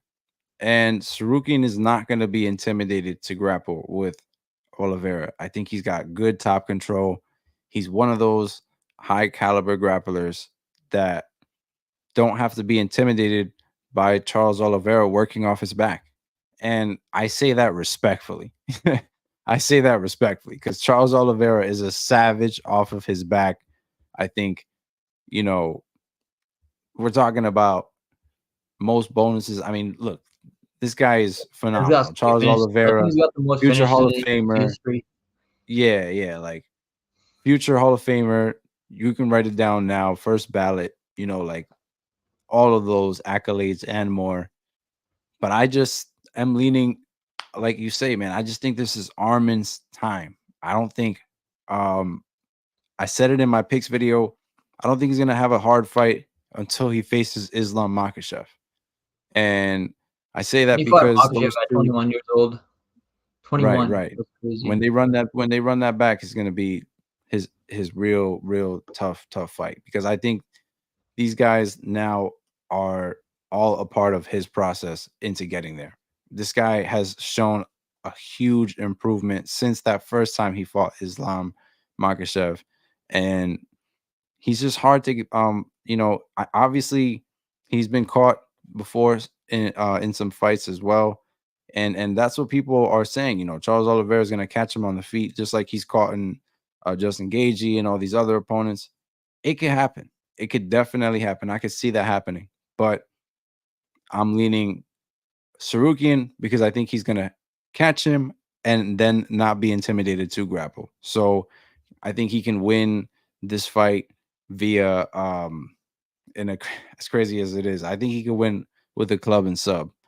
I'm gonna Submission, if go submission on Arman all the world would Tsarukyan. be crazy though. But, I mean, it could happen. Jim Miller did it back in the day. I'm Yeah, gonna say man. ground and pound, but it could go the distance too. Because Oliver is a tough dude. He'll like survive, right? It's not gonna be easy to ground and pound him. And Sorokin doesn't really have like crazy one punch ground and pound. Like he'll like throw some hammer fists and stuff. But if he gets in full mount, I think it's gonna be a wrap though. But I really hope the Oliver Yeah. wins. And as a fan, I want Oliver to win so Oh, bad. But super. I feel Yeah, like yeah, Armin's for gonna get sure. it done. I feel like Armin's gonna For get it done. sure. Yo, let's freaking go. We got Nate Brown gifting a membership to the community. Let's go. Big dose for Nate Brown, bro. I appreciate that, brother. Let's freaking go. We got a big night coming up, man. I'm gonna be live for PO for later after this card. We're gonna be here till like midnight or probably till like 11 p.m. But yeah, let's freaking go, guys. Big W's for Nate Brown. I appreciate that, brother. But yeah, we're both gonna go with the Tsarukyan. As much as I hate saying it, but I think Tsarukyan's gonna win. I am worried because all these up and comers. I mean, but Benoit Anthony was ranked number 11, though he never really fought someone like Makhachev in the past, so it wasn't really crazy proven against Poirier when he lost. And then Fuziva, I mean, Fuziva's in a competitive fight against you, so it's tough getting into that top five because all these guys are super well rounded. I mean, Oliver, if he lands a left hook, man, it's gonna be a night for us, Sarukian though. If he lands a left hook, his left hook is nasty though. It'd be crazy to see Oliver get a one punch KO knockout. I mean, Damn, dude.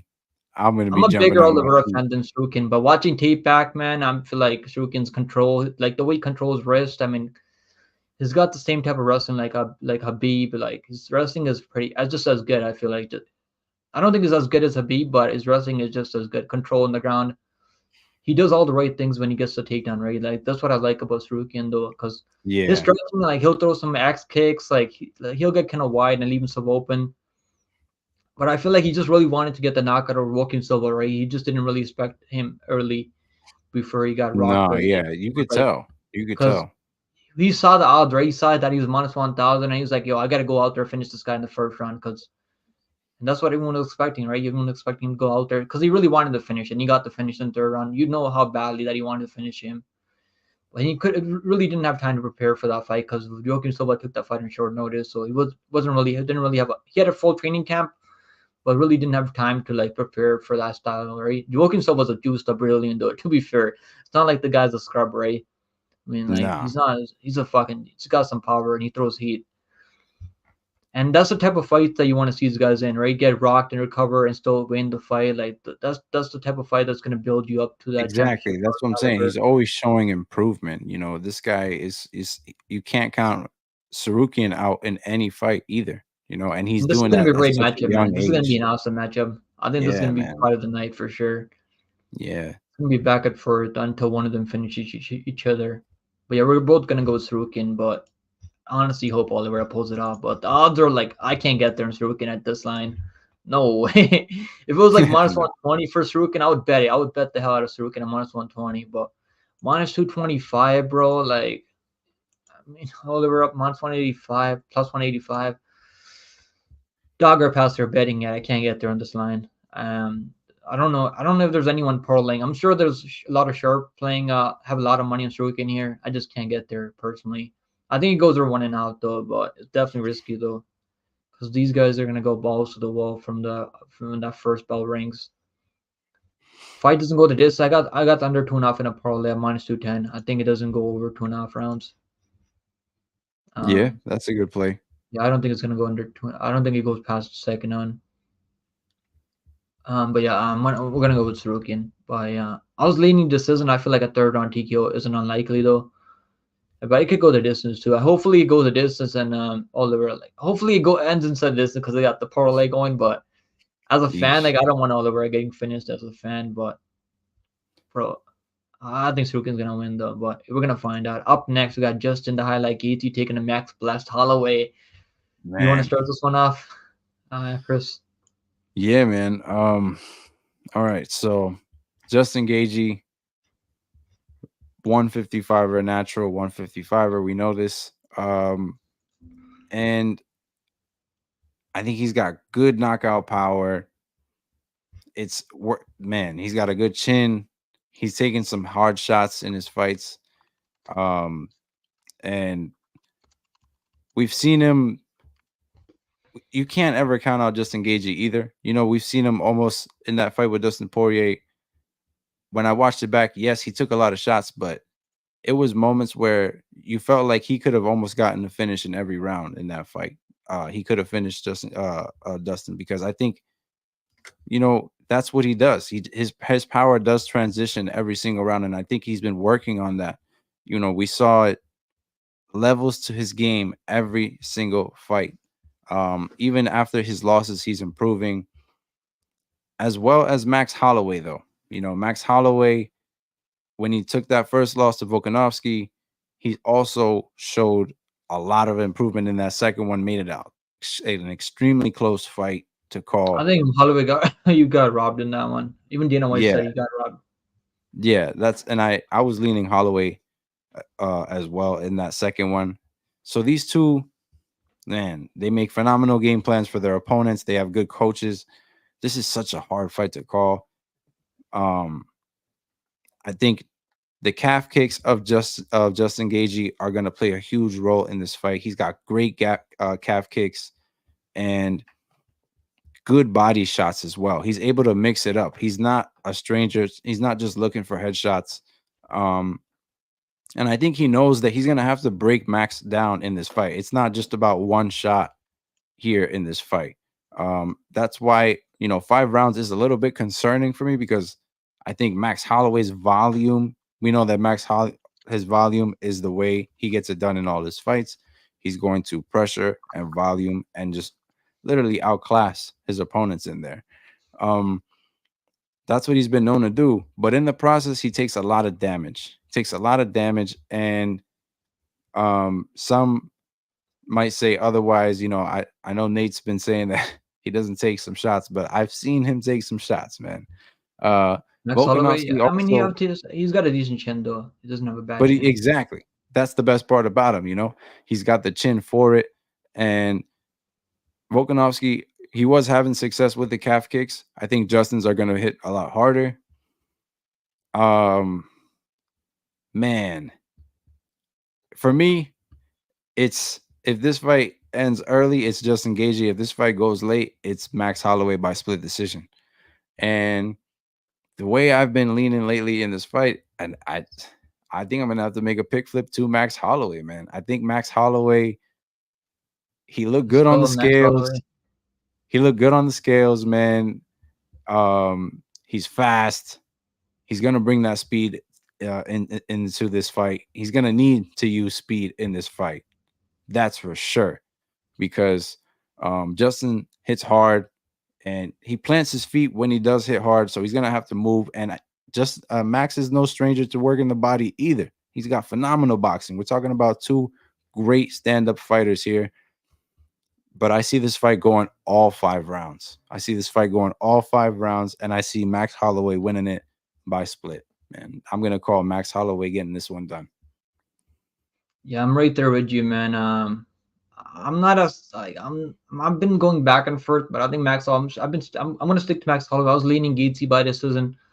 Watching tape though, both guys. I mean, Holloway rolls with punches pretty well. He doesn't take anything flush, right? Like he'll like Volkanovski's speed was giving him trouble in that third fight, but I don't know where his motivation was in that third fight because he fought the same guy 3 times. I mean, like this is a new opportunity for him now. He's got time to put on size for this fight. Known about this fight for the last 6, 7 months. It's not like his first opportunity at 155 when he fought Poirier. He took that fight on like less than 6 weeks' notice. Didn't really have the time to prepare. Didn't really have time to put on size. Didn't have a full training camp. At the highest level, man, you need a full training camp to fight at the highest level. If you want to compete at the highest level, you can't just come in off the couch, expect to do really good at it. And he wasn't looking terrible. He had some good moments in that Poirier fight. I think Poirier's a better boxer than Gaethje. Gaethje's got a nice clean striking too, but I don't think he's as good of a boxer as Poirier, to be fair. Gaethje obviously has the power here. That's the equalizer, right? The power. Yeah, Max has the speed. I feel like he's gonna have better kicks. Gaethje hasn't been throwing a lot of leg kicks. If you go run back his fight tape, he's kind of right. given up on those He leg has kicks. He been might bring it straying back for away this from it. fight because he's seen Yeah, Volkanovski have success with the leg kicks, right? He might bring it back, but it's not as clean or fast as with the leg kicks as Volkanovski, in my opinion. I think Volkanovski just touched your legs and he moves out of range right away. Like him, he just moves out of range right away. Gaethje, when he throws the leg kicks, he like throws everything to those leg kicks. He plants and throws the leg kicks. He doesn't like he'll like step into range and throw a leg kick like Volkanovski and move out of range right away. Like it's you can't really counter him. It's a tough matchup, for but I'm sure. gonna go with Holloway. I think Holloway plus money like it's never bad. And we know Holloway's got phenomenal cardio, phenomenal Yeah, durability, one of the best chins in the game. yeah. He was my first lock of the week on the channel, bro. When he fought Arnold Allen, he was my first lock of the week by decision, plus Damn, 265 by decision. It was a big number. that's I can't believe dope. how big the number was. Plus 665 by decision. Yeah, I had And Holloway in that fight as well. Yeah, that was a great number there. But this is a tough matchup, which is why I'm not. I was thinking about picking Holloway for a lock of the week, but it's tough, bro, because Gaethje's been looking phenomenal. He's been Nah, going out you there as can't sleep underdog, on getting the Gaethje, job man. done, bro. In the pocket, I think that's where Gaethje is going to be super dangerous. But if he lands the Yeah, same head kick that he landed in Poirier, I don't think Holloway is going to go anywhere. I think Holloway can eat that head kick that he landed in. I mean, he kicks like a fucking mule, though, to be fair. But right. I'm gonna go And Holloway by like a late TKO. I think he might be able to get a Banks late stoppage. says Banks says that Gaethje outstruck Fiziev, who is a better striker than Max. But you got to remember that Fiziev doesn't have the height and reach that Max is going to have in this fight, and the speed Because he as was well. I willing to know trade Fiziev in is the quick. pocket, right? He was just trading in the pocket. They weren't really like he Right, wasn't right, really fighting from range, like Holloway's gonna be doing. And I feel like right. Fizie's been knocked out before. We have never seen Matt Holloway get knocked out. Fiziev got knocked out in his debut, right? I feel like UFC debut or second fight. Yeah, yeah, you're He's right. been knocked out It was before. like he took a head kick. Fiziev is a phenomenal striker though, but I don't think he's got the durability as good as Holloway though. Fiziev is, I'm Already not saying been Fiziev is proven. chinny or anything. He's not chinny. He's a fucking tough dude, but he No, was just they were just like brawling, right? That was a brawling type of style. It wasn't like and that's what he does. Holloway's gonna Yeah, be that's moving the what whole time. exactly. He's just That's gonna what we're. touch you. Holloway's just gonna touch you. He's just gonna touch you over and over. If you are picking Holloway, that's what you're counting on. You're counting on him to keep the distance, use his pace, use all of his reach to his advantage because that's what he's going to need to do. And I think he can work this fight into the later rounds where Justin's power is not going to, matter as much because he's going to piece up Justin in the process. This is going to be a war. This is going to be a straight war. On a And matchup. I can't wait, man. I just can't wait. This is one of the best fights that I'm like on the card. I feel like even on the pay per view because we got all the fights are good on the pay per view except maybe Bo Nickal and Brundage. For Yeah, I sure. mean that's just appetizer though. That's just appetizer, bro. I mean, I'm excited for this Yeah, pay per view. I'm gonna watch this pay per view back after I'm done live streaming on my TV with the sound system. It's gonna be fucking phenomenal, bro. Because if I watch it on my TV, the sound's gonna go through the mic and shit. So I don't really like doing that. oh yeah, But I know watching what it you on mean. TV is a crazy experience. On an OLED TV, like with sound system, like all the sound effects just go crazy, bro. I mean, I'm gonna watch it. Like they give you 24 hours. I don't know why you can't watch it whenever you want. When you get a pay per view for $80, like you spend all this money to get a pay per view, they only let you watch it for 24 hours. This is kind of crazy, right? It's a joke, right? I don't know why they do that shit. Yeah, Banks said that Gaethje outstruck Fiziev was a better. No, I don't think Gaethje's a better. He's a better like boxer. I feel like in the pocket. I think like Holloway's got more weapons on the feet. Like he's got better For sure. durability, better cardio. Fiziev slows down. I think people forget Fiziev slows down after like the round and a half. He was slowing down to Bobby Green too. Remember that fight with Bobby Green? He was slowing down against Bobby Green too. Banks said a cardio won't matter if his cows are busted early. I guess we're gonna find out, bro, in a couple of and one more sleep until we find out what I can't happens. wait, man. Yeah. Cannot wait, man. And if I'm wrong, bro, you can come tell me on my live stream that I was that you're right, and I'll give you credit. Thanks. Tyson said Xionan got taken on but twice by Dern and 3 times by Esparza and KO'd. Yeah, we're gonna move on to the next one. But yeah, let's look at the odds. I mean, odds for this fight, Holloway. Justin Gaethje minus 155. Holloway line is coming down. It's plus 130 now. The bet that I like on this fight is the spread plus 3.5 on a Holloway spread. That's the best bet on this fight because I think he's gonna win the fight overall, but he's gonna win at least 2 out of 3 rounds if he loses by damage, being out damaged on the feed. But I think he's gonna win some. That's the best bet that I like on this fight. I think it goes over though. I feel like it goes over 3.5 rounds. I think we might see a late Yeah. finish from Holloway because if Gaethje can't deal with the pace and pressure from Holloway with the volume, I think Gaethje's pretty tough. Though. He's pretty tough. Over 2.5 minus 65. I think it goes over 3.5 rounds. We might see like a late 4th round TKO or like a 5th round TKO from Holloway if Gaethje can't deal with the pace. We've seen Gaethje break before. I mean, Poirier was able to break him. Alvarez was able to break him. I mean, we've seen him break before plenty of times. So it's not like it can't happen, right? Like, but Nah, yeah, Holloway for probably on the sure. scorecards though. Probably on the scorecards. All I'm right, picking up next Holloway also. we got the co-main event coming up next. We got Zhang, Magnum Weili taking on Yan Xiaonan. We got 2 Chinese fighters here, and this should have been a main event in China. It would have been a phenomenal main event in China, right? Yeah, yeah, Either way, dude. It was I mean, the well belt would deserved. still stay in China. I mean, Well I'm deserved picking main Zhang event Weili all fucking day. I think she's gonna run through this girl. And all the odds day. are the way they are for a reason. I do think Yan Xiaonan, the only way I see her winning this fight if she defends all the takedowns and is able to outstrike Weili. Because Yan Xiaonan throws a ton of volume, but I think Weili's going to be landing more damaging shots. Weili has a decent Yeah, chin on her. It's not like she's chinny or anything, right? She got, like, anyone can get knocked out with a head kick. Anyone can get knocked out with a head kick right that here. was Like, so it doesn't crazy, take dude. much. Yeah, that Yeah, was crazy. I didn't bet on that fight. Thank God I stayed away from that one. Because I didn't bet on the second fight either. On Zhang Weili versus Joe's second fight, I didn't bet on that either. mm.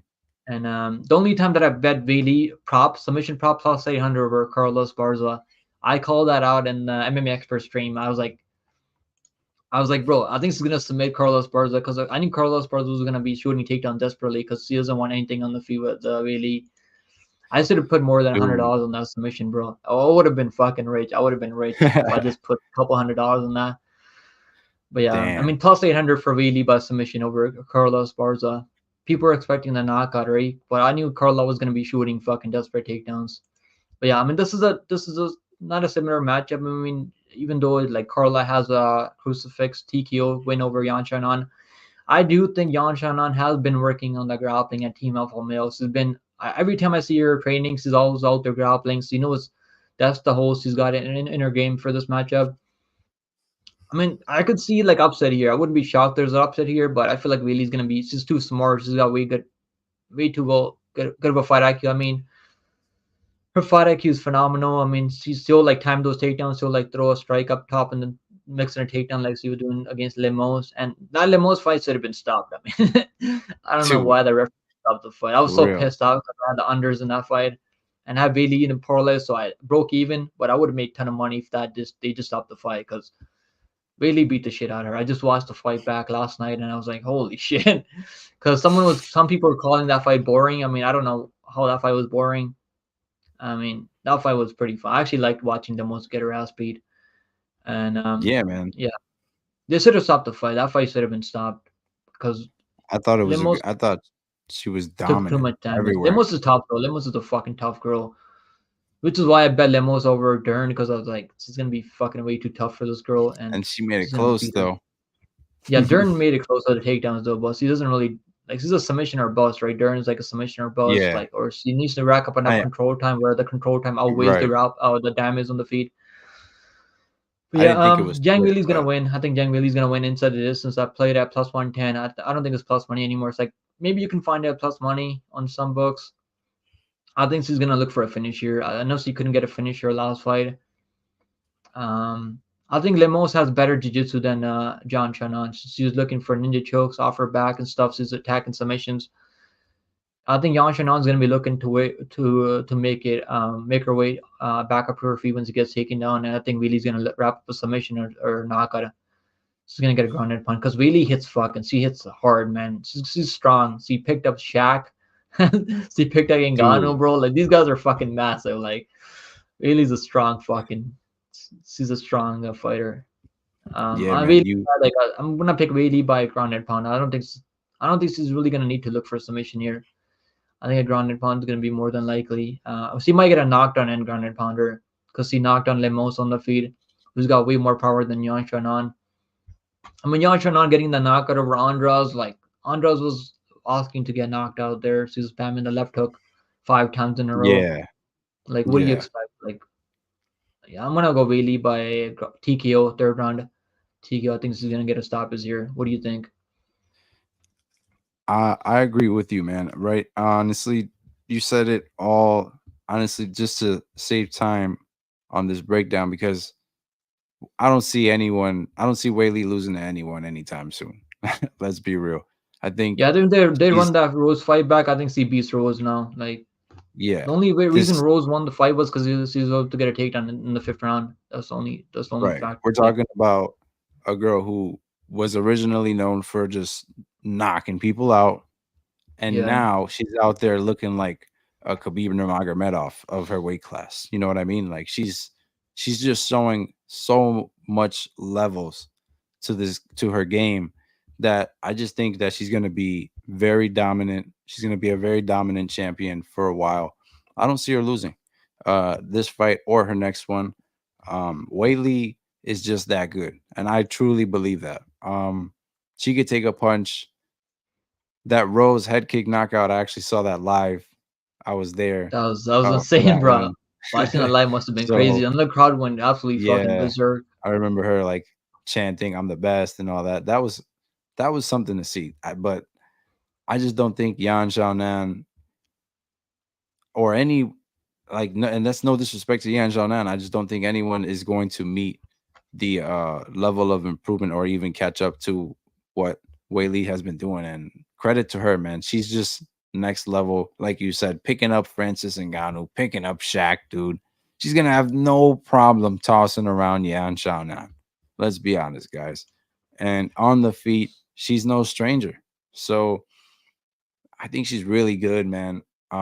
Wei Li by finish is something I would play for sure. Weili is probably the most confident parlay piece you could think of on this whole card. I parlayed her, confidently with Diego Lopez. That would be like my safety parlay for the for the card, That's and it's good not even parlay, that man. safe, right? But I think that those two are going to get it done for sure. Diego Lopez, Zhang Weili, but yeah, apart from that, Zhang Weili for sure Yeah, is Weili's my a pick beast. She in this trains fight. hard, man. I mean, she's always out there training. You hear DC talking about, this girl's always, she's like committed to this game as much as you can. She's as Right. committed as any fighter out there, which is why she's going out there making these fights look easy. I mean, Rose is pretty technical, Levels, right? Like man. she had trouble with Levels. Rose, but Rose was able to mix in the takedowns. I don't think Yan Chanon's gonna be shooting takedowns on her. No. And I Sam don't really think said, "I that love fight would Weili go the too. same way. She's so cute and badass." Yeah, I think Weili's kind of cute. I feel like she's cute. Thanks, so Weili gets caught blitzing in quite a bit. She's got a decent enough chin. I don't think she's gonna get knocked out with a punch like Andres did. Ty said, "Bro, I called that Weili submission to a hit on it, and I knew Weili would try to show off her grappling against best wrestler in the division she was training with Suhiro Aladia." I just had a feeling that Carla was gonna be shooting desperate because Carla's on the feed, like she's got pillow hands, no power, like, and she won the fight against Rose, which is one of the worst fights in UFC history. And I was screaming at my TV because I had Rose in a parlay, and I was like, I was like, God damn it, why I didn't play Rose in a parlay in her next fight against Heba. And that fight was close. Heba's fight was kind of close too. She was able to get a takedown and win the fight, right? Like, but yeah, that was one of the worst fights in history. So which is why I don't know how that number was so high on Bailey by submission, because that crucifix submission was a beautiful, bro. That was like beautiful submission there by Bailey. But yeah, Yan Xiaonan, you think she's gonna get a grounded pound or a submission? You think it's gonna go the distance? I think I've seen a lot of people picking decision. Um Yeah, honestly, Yan Xiaonan is gonna be tough. She's gonna be tough, but if she gets put in that crucifix, she just like, what are you gonna do? I think she can win a ground and pound finish, and I think that's where we're likely gonna see this fight go because Yan Xiaonan, that's her main weakness, man. She's getting taken down. If you look at a lot of her fights, man, she's getting taken down a lot, and it's not going to be nearly the level of pressure that Weili is going to bring when she gets her down too. So I'm going Weili, and I think she can get it done ground and pound TKO finish. The odds are, I mean, Weili's like minus 485. I parlayed her back when she was minus 425, so I beat the timeline movement, but I should have played it when she was minus 325. I was like, I'm gonna stay away from this one because I was like thinking too much about the Rose fight, but Yan Chanan is not as well rounded as Rose, and I think Rose is better striking than Yan Chanan. But Yan Chanan's like kicks are pretty good. So he throws a ton of volume. So yes, he could make this fight kind of close on the feet, but I think it's the takedowns that are gonna matter, that are gonna make a difference. And really, like once he gets to the takedowns, he's heavy on top. He's got phenomenal control on the ground, and he's gonna be looking for submission and a finish. I feel like he's gonna get a grounded pound finish, yo. Really inside the distance here. What's the number on Really inside the distance? Under 3.5 rounds, minus 107. I think fight does not go the distance. That's one of my best bets here. Because I was gonna include Weili by inside distance plus 115 as a best bet. Then by the time I did the best bets video, it was like not even plus money anymore. Mm, Yeah, Weili by inside the distance is like minus 125. No, it's not plus money anymore. So yeah, it's tough um play.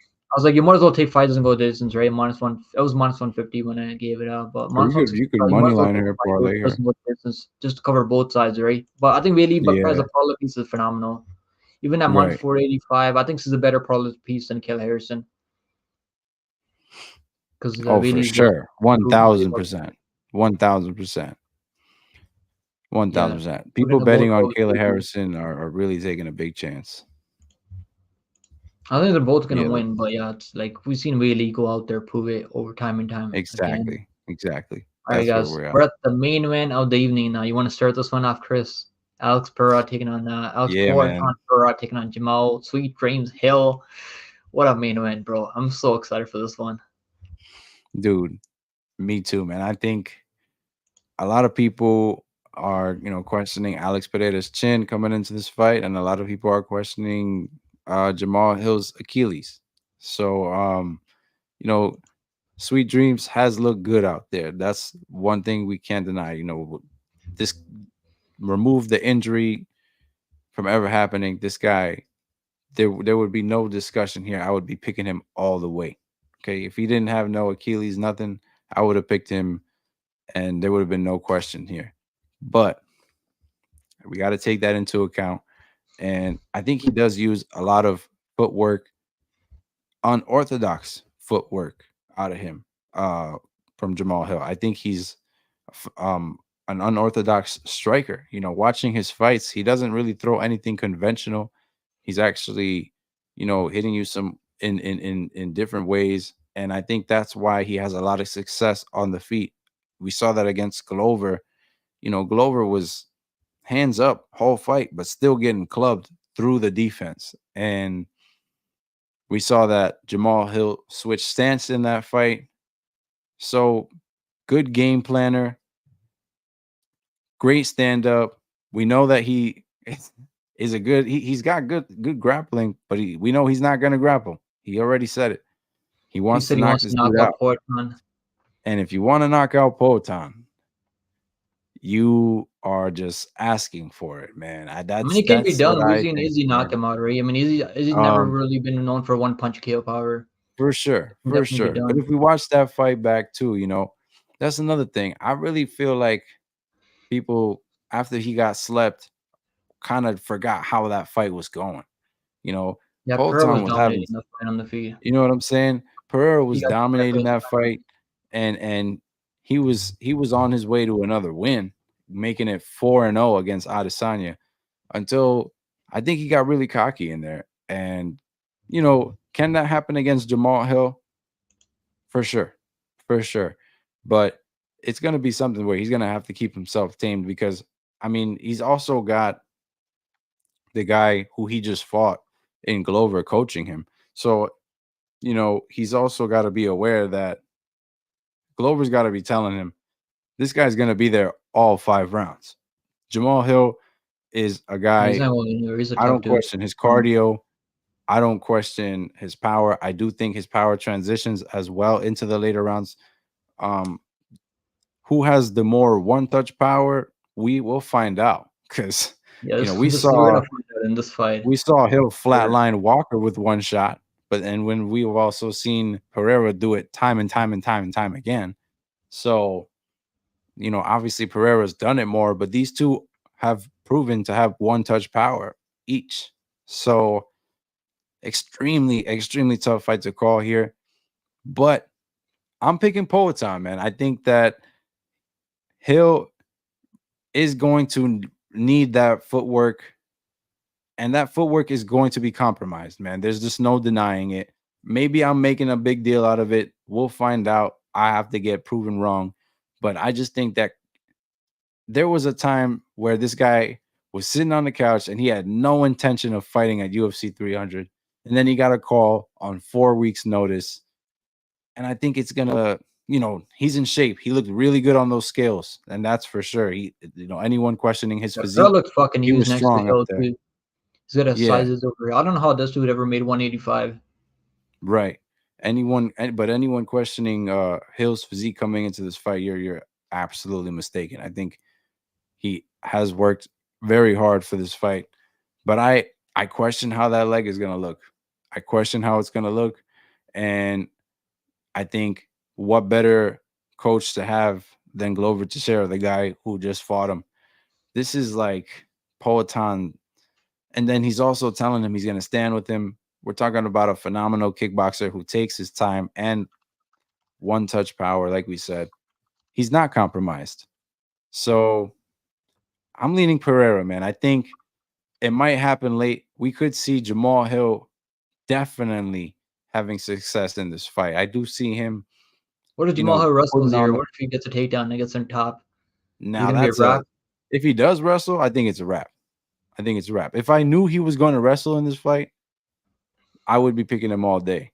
It's just that we don't know if that's what he's going to do, man. And maybe that's all in the game. Maybe that's all in the game. It's a part of the act. But yeah, I don't think Poatan's good off his back. That's for sure. I think if Hill wrestles here, he's gonna win this fight without a doubt. But and then that will also diminish Pereira's power because his stamina, he's gonna be working hard to get up.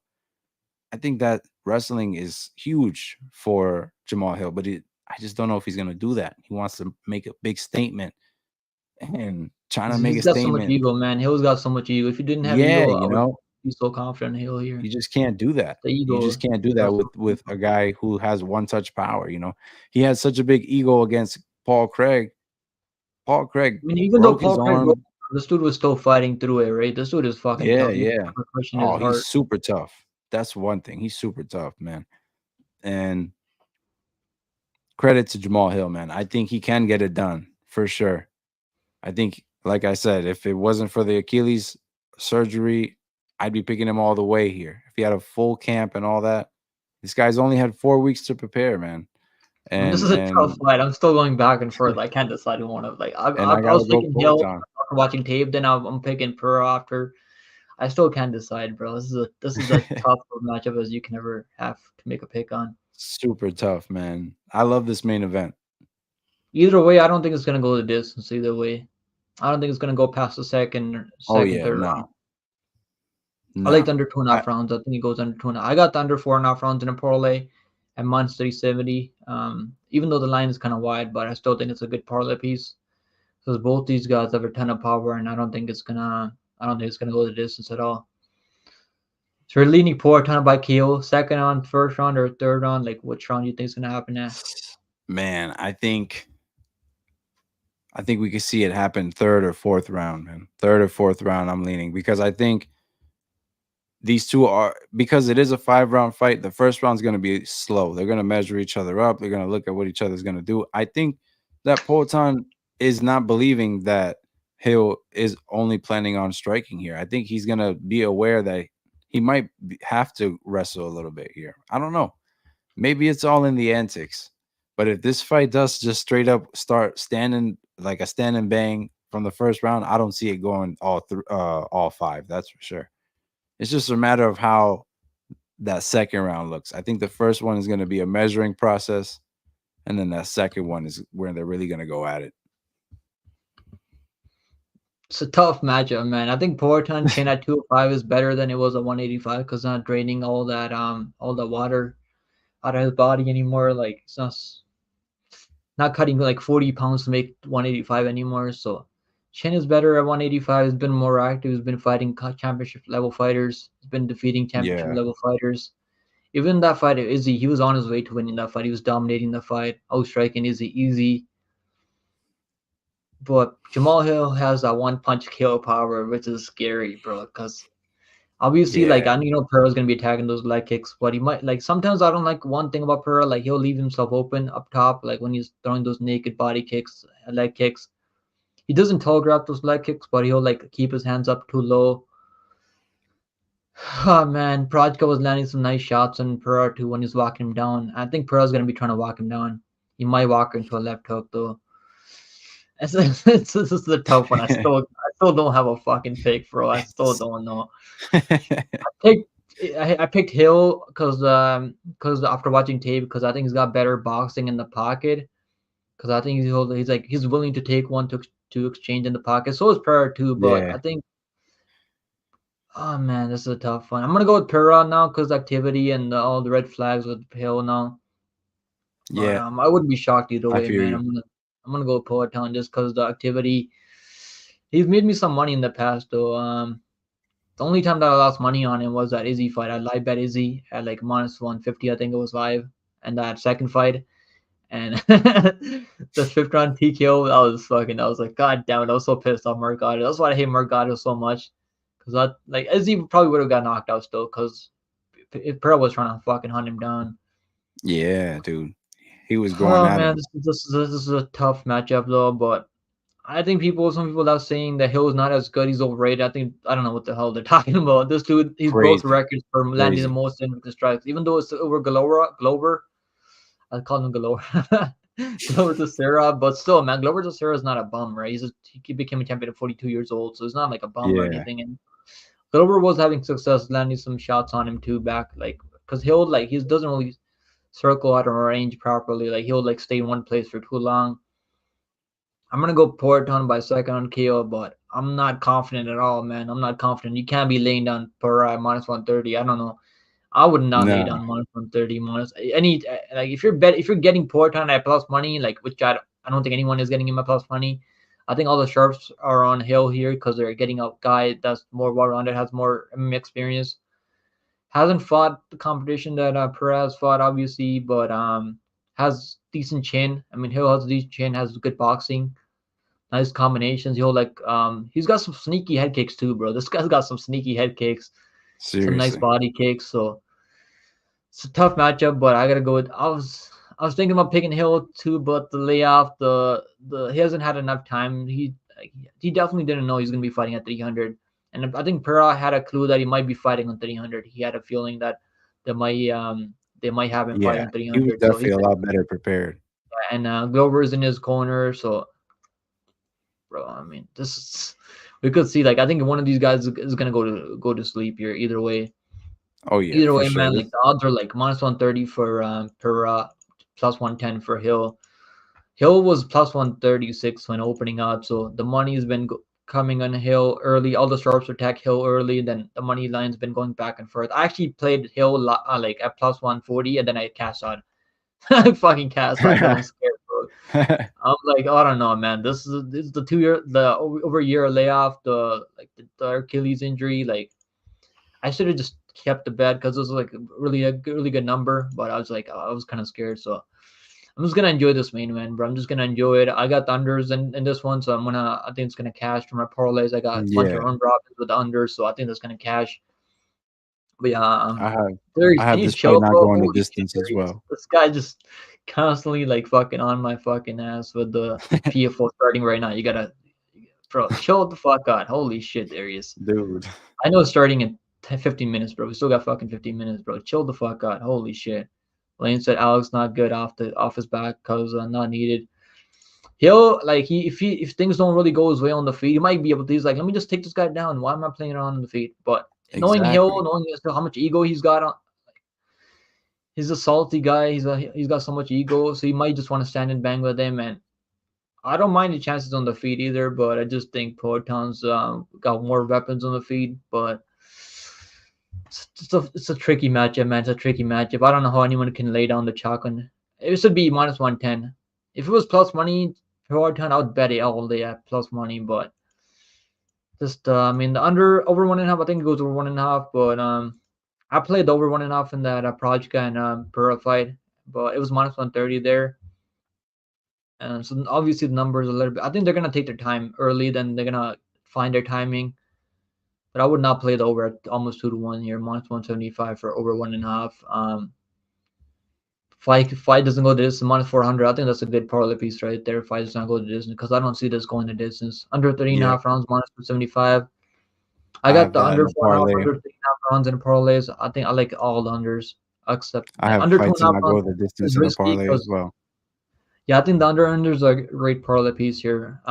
Let's work on a parlay. Let's do a parlay for let's do a plus money parlay. Let's start with the first fight. We're gonna go with the bro. Where are the odds? Okay, here we go. We're gonna go with under. Let's go with under 4.5 or under 3.5 rounds. Let's go with under 4.5 rounds, right? Yeah, under 4.5. Under 4.5 rounds here. Let's go with the Weili money line. I mean, do we want to play the Weili money line? money line. Over 1.5. What's the over 1.5? Minus 420. And if So we're let's picking just Max do it. Holloway, we could parlay like a over 2.5 in that Yeah, I if we think over wanna. 2.5 is good. Yeah, over 2.5 because it's a risky fight, but I think it goes over 2.5. Let's do a main card. This is the main card parlay. So Tsarukyan, I'm gonna go with the. I don't want. I can't parlay. I can't parlay Tsarukyan at 2-1. I just can't Dude, do it. that's This Oliveira crazy. is so dangerous.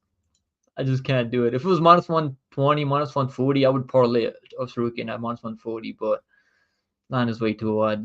What about the unders? If Arman just lays in praise, it might just win a boring decision. Might just want to stay safe, right? Because there's a big opportunity for him. Let's just I'm take a staying pass on away that from one. that Let's go one. with the Yeah, I'm staying under one and a away. half in this one. Bro, I like this one. This 4-leg parlay right there. What do you think about this one? Under 4.5 rounds in the main win. Zhang Weili money line over 2.5 rounds in the Max Holloway fight. Under 1.5 rounds in the Bo Nickal fight. Plus 196. Not a bad parlay piece. Plus 200 almost. So if you I take actually something in have the something prelims, very, very similar to that already. I have Weili. I'm playing I something have like this. I'm playing like a 4-leg. yeah. I have I like something it. very similar to that. I got the Weili money line, main event, Pereira and Hill not to go the distance, and then I have over two I and a got half. all this also with the under 2.5 rounds in that Oliveira fight, but let's go with all over under 2.5 rounds. Or fight doesn't go the distance, right? But Okay. it just Yeah, it's that's a good risky. play. Okay, but let's do the fight doesn't go the distance in Oliveira fights. Plus 300. This is the parlay that I'm playing a unit on. I got you 1 unit on this one. Nice. I put this in I think I put it in like 2 weeks ago or like a week and a half ago. And this is a good parlay. I like this parlay a lot. I'm That's not a playing good a lot of play. parlays on this card, man. This is the tricky card for parlays, I feel like. There's a No, for lot of sure. coin toss matchups. Yeah, so For that's the sure. parlay of the week, guys. I got the over 1.5 in the Holly Holm fight in the parlay of the week too. I think that's gonna cash, but just stay I away think from that one because though. obviously because I'm picking Moicano, the prop of the week for me is the Moicano submission. I think it's like plus 500 right My now. kind of So submission is honestly not a bad call. Um, yeah, Moicano. I like the Max Holloway instead of this is plus 750. Yep, I got it in the round robin. This for fun. It was like, nice. what's wrong Max Holloway by instead this is no plus 450 now, so it's not plus 700 at 750 anymore. I played it at 750 because it was 750 for like a couple of days. Then it came down recently, like the last couple of days. So um, I got that in with like a bunch of Arman over 1.5 rounds plus 140. I got that in a long round robin. Like I'm just playing some fun parlays just for fun. No, that's dope. That's I'm not dope, putting man. more like crazy money on it. Just like something small, just to win some small Enjoy lottery the ticket. card. Yeah, Yeah, something that this is a card that you want to enjoy. Like sweat I the don't want fight to a have little be bit. stressing over my money on this card. Yeah, This is like one of the best cards ever. But yeah, guys, literally, dude. that's the breakdown, guys. It was so we went over the full card, man. We did it in 2 hours. I appreciate everyone coming in, hanging out with us, man. Make sure you guys go drop a sub to my boy Chris Morrow's channel. I'll drop his channel in the chat. Go get him to 100 subs, man. He only needs like 13 more subscribers. I think if everyone sub to his channel in the chat right now, we can get him to 100 subs right now. Do me a favor, guys. Go drop him a sub. Let's get our boy to 100 subs for UFC 300. I appreciate your time, Hey, brother. I man. appreciate you coming on, hanging out with us. Shout out to the We finally chat. did Shout it, out to the bro. We would have community. been live earlier, probably in the week if you weren't on vacation, but we still did it, man. Dude, I'm yeah, gonna be live man. for PFO later now. In the next 10 minutes, I'm gonna go take a stretch out for a bit, For get some sure. food, I'll be and tuning into your PFL stream, man. Shout yeah, out to but Pick'em. PFO. I mean, there's The some fun grind fights in doesn't stop. PFO. But I think Yeah, PFO, man. like a lot of fights are gonna go the distance. But hopefully you get a lot of finishes on PFO. Yeah, I'm gonna be live in the next like probably like the next I'll be live in the next 10 minutes, 6:30. So the stream is supposed to start at 6:15, but I'll be live at 6:30 exactly because they're gonna start up the fights at like probably like 10 minutes after. Like take a while for the first fight. So guys, All right. I'll Yeah, see I'll you be guys in the tuning next in, one. man. Yeah, I appreciate you, brother. I appreciate you being here with us, breaking down the fights. He's Melly said who's fighting in PFO. Impact Kasangan is fighting in PFO soon with the Palizzi, Yo, and we got in the co-main we got I think Robert Wilkerson taking on Tom Breeze, former UFC fighter. So we got a lot of former UFC fighters on PFO tonight. It's not a bad card, right? Let's just take a quick look at the PFO card. Like PFO cards, honestly, not bad. I mean, look at this PFO card. These are my picks for PFO. I did a breakdown in PFO. Impact Kasangin is gonna win. I think Wilkins is gonna win. Collar is gonna win. You got any underdogs you like in this card? I don't really think that a lot of underdogs are gonna cash on this card. dude, don't ask me, man. I just got back. I tried to You cover didn't have time to tried to look at cover it. this card with you. Yeah, there's some I'm fun still matchups on the PFO though overall. Not bad. But yeah, these are my picks for PFO if anyone wanted to see. But guys, we're out of here, man. I'll be back in the next 10 minutes. I'll see you guys soon. And yeah, I'll see you guys in the next one, man. Take it easy, guys. I'll see you guys later, man. shout out to Pick'em, man.